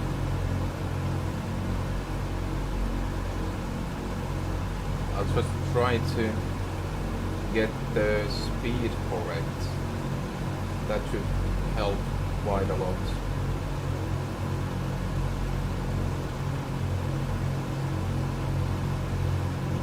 That final start we should have 105 knots, then touchdown at 90 to 95 knots. 140 when we start our final descent. Oh, we are closing to 3,000. Let's level out and altitude hold.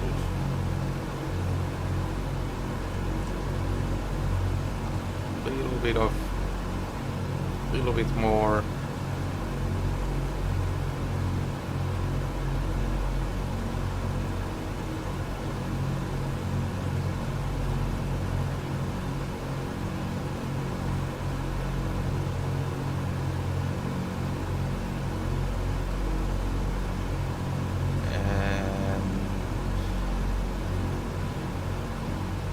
There we go, 3,000. 3,000 feet. Now we start reducing our power and speed and everything.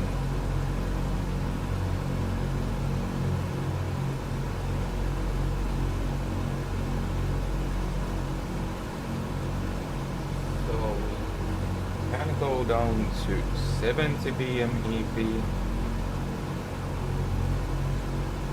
But between 100 and 150. Let's see how our speed is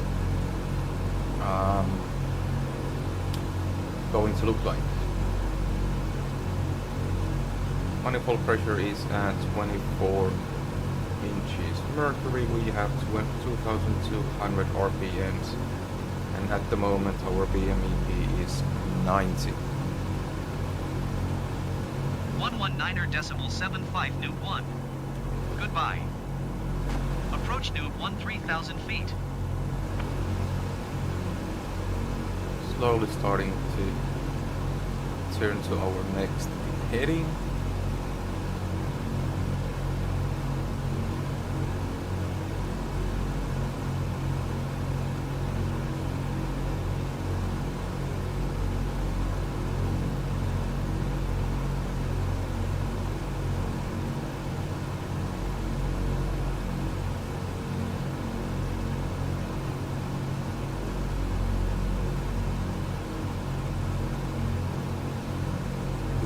Are losing speed very, very slowly. What was our flap? 168 knots, and we can go for flaps 10. 160 knots, flaps 15, and 150 knots, flaps 20. Okay, flaps 10 should help us quite a bit with the decrease or the deceleration. But right now we are holding 3,000 feet, and we hope to get our speed down, way down. I guess we are at 168 knots, so let's get our flaps 10.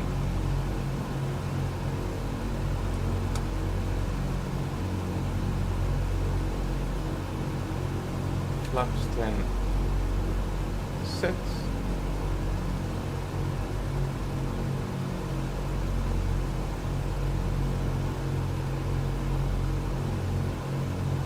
Now we are at 160 knots. We go for flaps 15.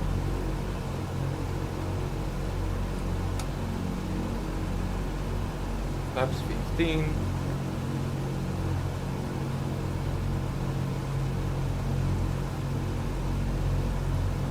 $150 knots, we can go for flaps 20, and then make sure that we hold that 140 knots until we start our final descent.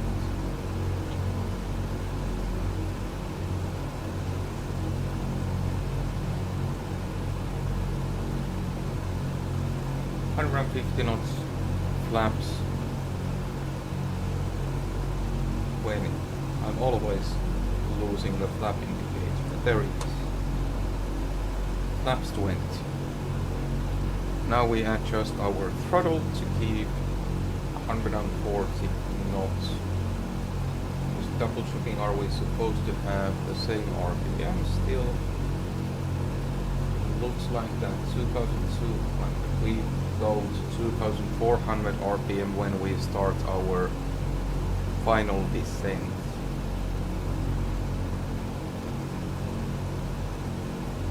Okay, let's increase the power a bit. Let it settle the speed and we'll see, do we need to increase it more?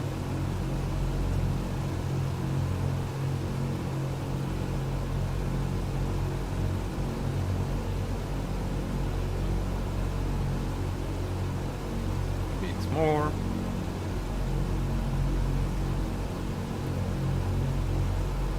We want to hold that 140 knots.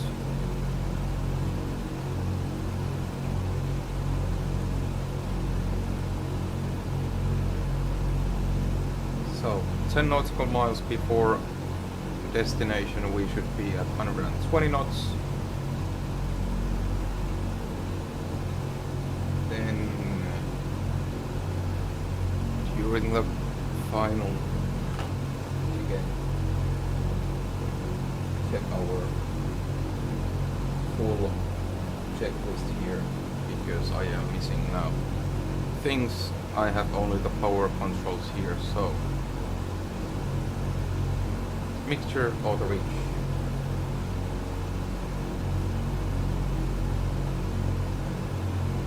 Lowers are low, yes.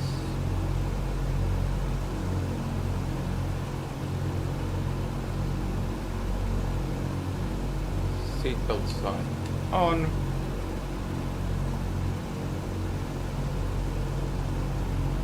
Both flaps. 4 degrees open.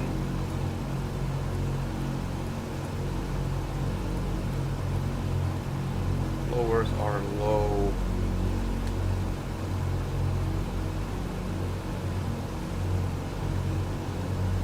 And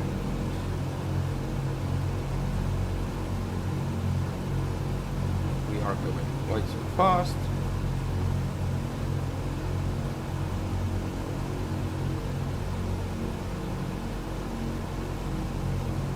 I changed the mixture to reach, so we got a lot more power. My bad there again.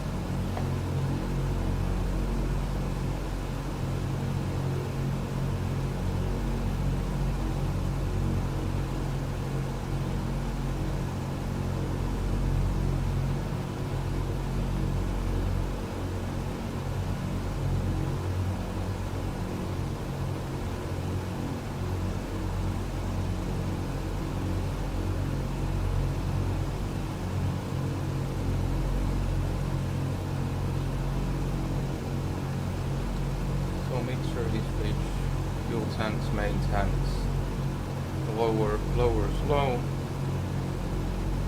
We are about at 140 knots,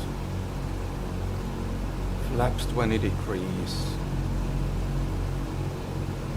and we are all stable.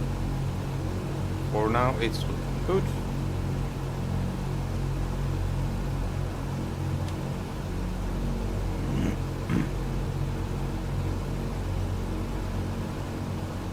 Let me also go with the landing lights.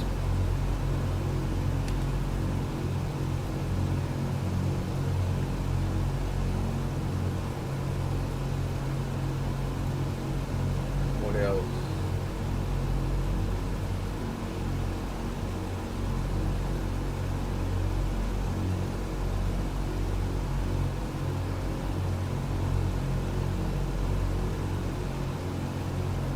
That's it for now.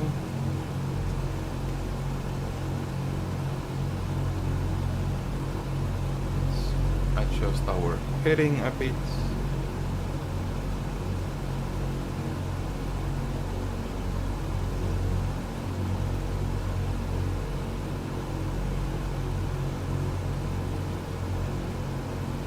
I would like to be at 029er.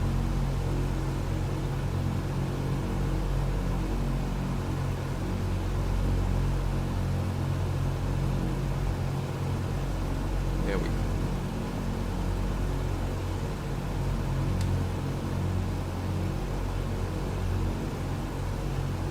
And now we are speeding again.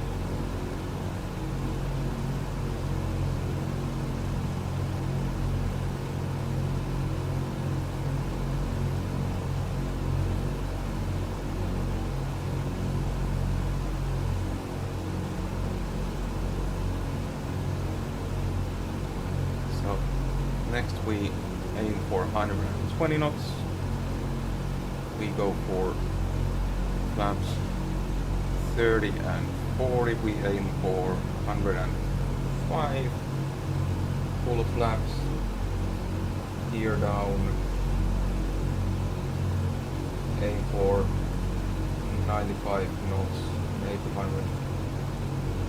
And okay. Our stall speed is, with the full landing setting, is around 83 knots. But since it's gonna be very, very intense 10 minutes from now, I will take a quick break and use the active pause button. I have drunk so much coffee during the day that I want to have a break before we start the finals. See you in very, very short bits.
Let me do one very quick thing here. Open one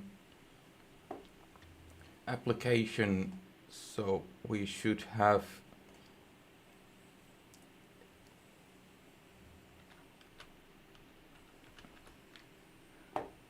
a bit more controls in use. I haven't paid the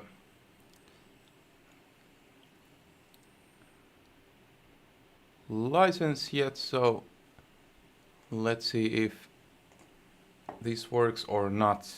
It's mostly for the reverse thrust, so I wouldn't need to fiddle with the camera angles, but let's see how we do this. Okay, let's go again.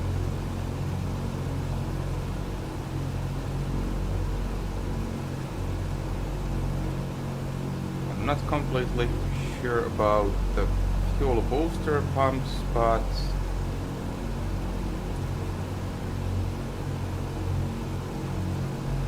oh, they are on low.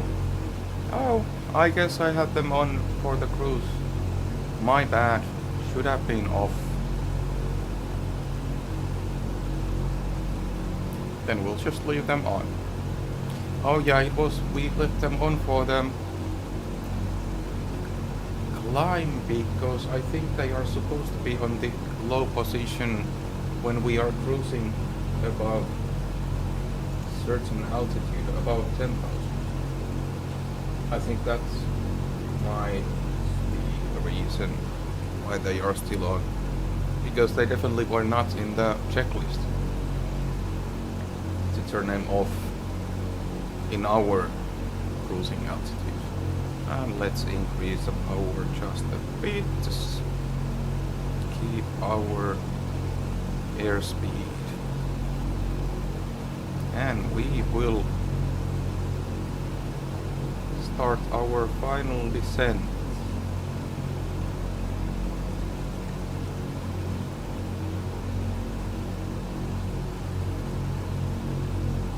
For this one, we go for 2400 RPM. And we adjust the throttles slightly, and we also turn and we start climbing down. I think we were at about 200 knots for cruise. I don't remember the ground speed anymore, but definitely a lot more than DC-3.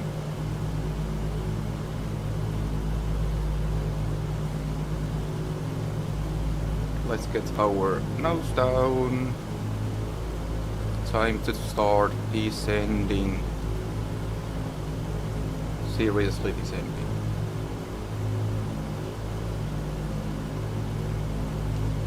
And I think we can go for flaps 30 already.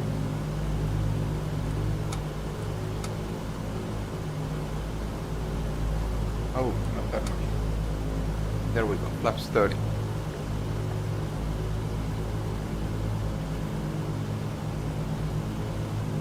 And we have to reduce our power quite a bit. We can go all the way down to 70 to get our speed down.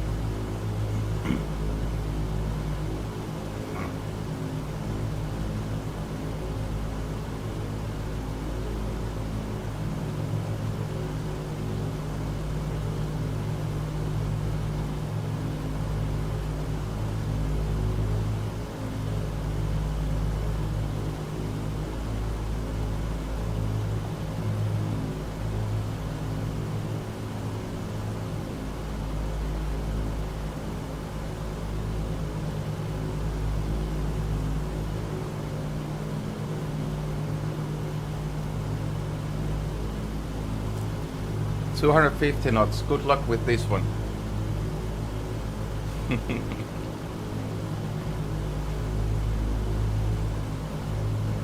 Is that indicated or true airspeed?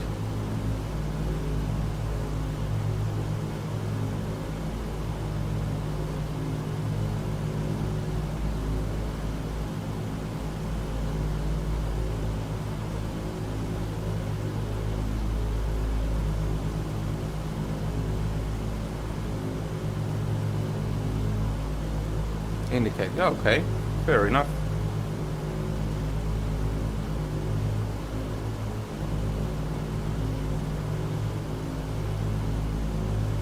We'll already go for flaps 40 here.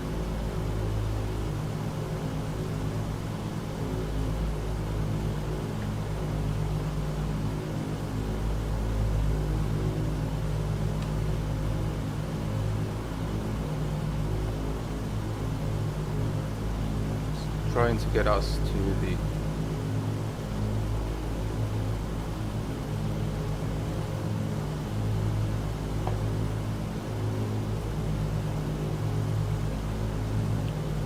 we can level quite a lot here.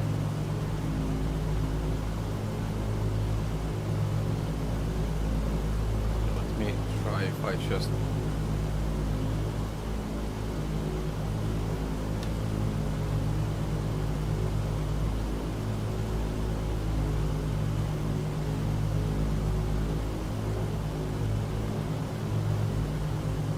okay, let's turn it off.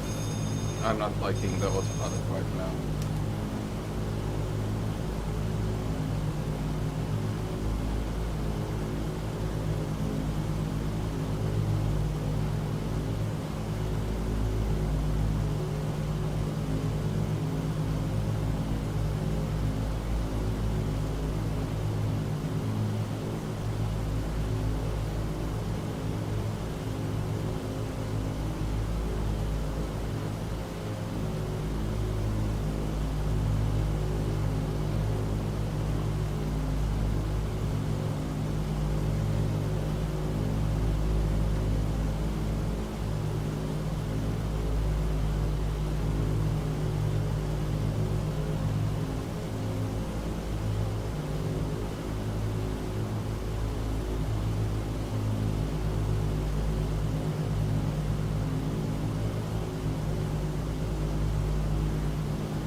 Go for full flaps,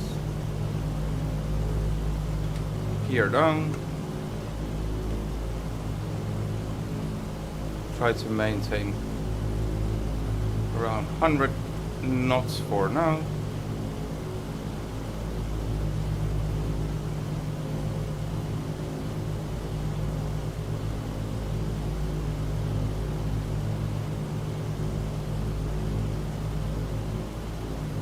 I suppose we are set for landing.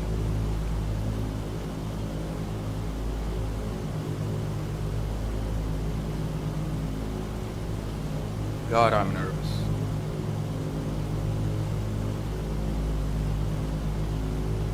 Landing gear is down, full flaps.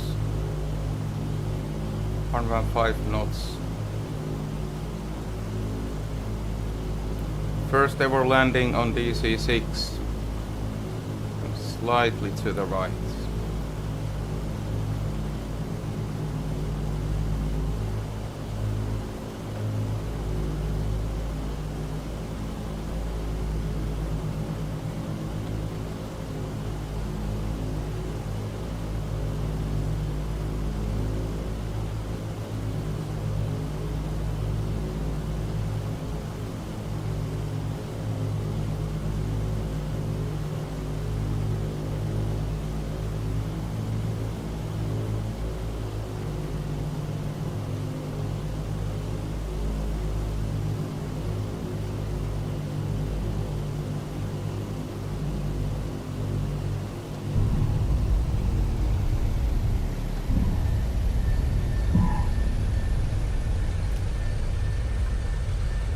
Pretty low altitude final, I would say, but we made it over the trees.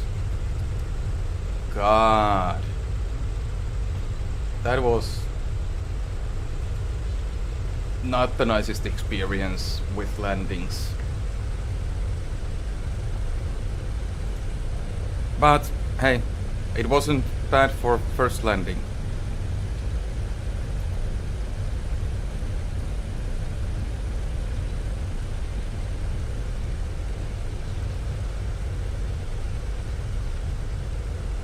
Okay, let's find way out of the runway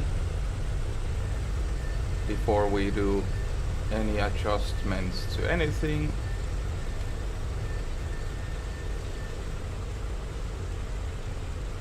Let me get the linkage away so we can actually get her to turn.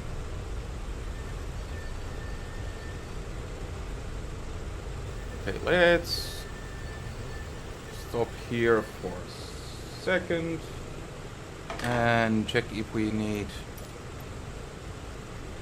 traffic on, automated weather. Oh no, we don't have any crowd here. Really? Then, do we see any marshal anywhere?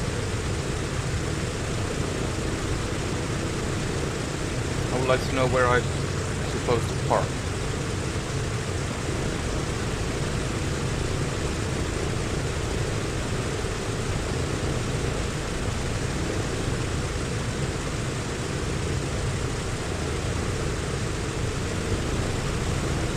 Well, let's go here, I guess.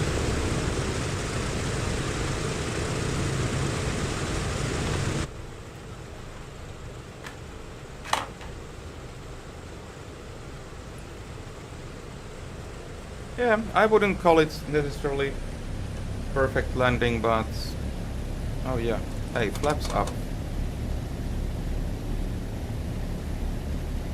But not bad for the first one at all.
Huh. Well, I do not see anyone here, so...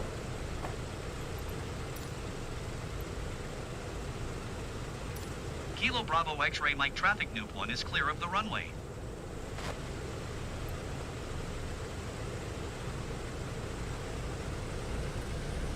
I don't see any markings here, so we just randomly park here and that's it. But hey, that was the first view and first look and the first flight on DC-6. What an amazing plane to fly. Such a joy. And even the landing was alright. We walked off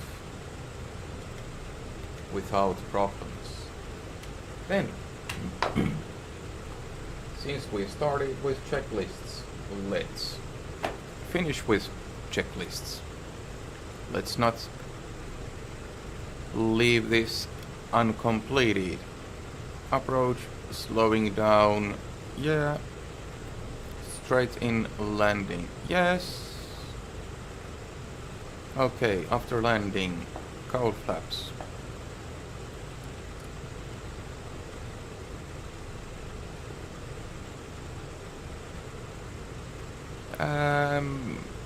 I don't quite agree with this one, because I think we are supposed to leave them closed when we leave the aircraft, but let's put them open now. Flaps are up, propellers full RPM, anti-icing is off, cabin pressurization, I hope it's good. It's a bit late now. If it's not, all good here. Cabin pressure, oh yeah, it's on our level. Safe to open the doors. Landing lights off, and retracts. Booster pumps, fuel booster pumps off.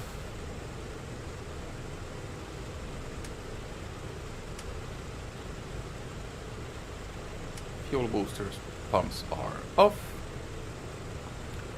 Auto feather is off. Cooling turbine off. And parking brake is on.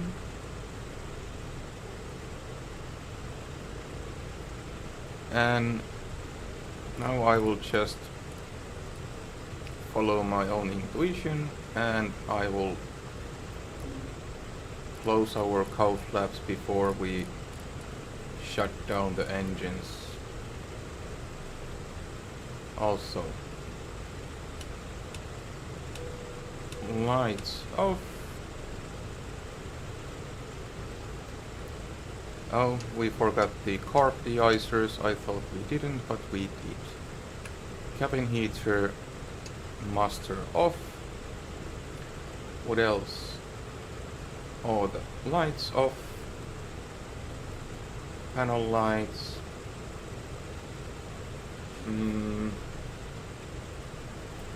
What else did we have? No. Voltmeter can stay as it is. I think that's pretty much it. Radios off. And then I think we are ready to shut off the engines. Then we go for cut off, cut off, cut off, and idle cuts off. Fuel selector valves off. Looks like the checklist is missing quite a few things over there. Has probably the main things for flying, but then props all the way down. Ignition switches off. They are all off. inverter switches.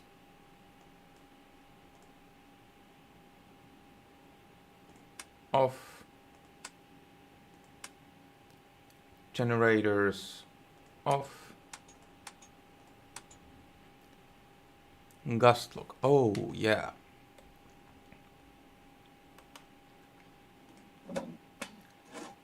Gust lock on. Oh, here is remaining switches, lights and everything as requested, so obviously everything off.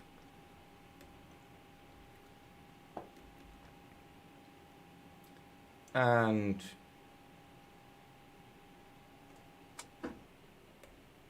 we have shut down the plane.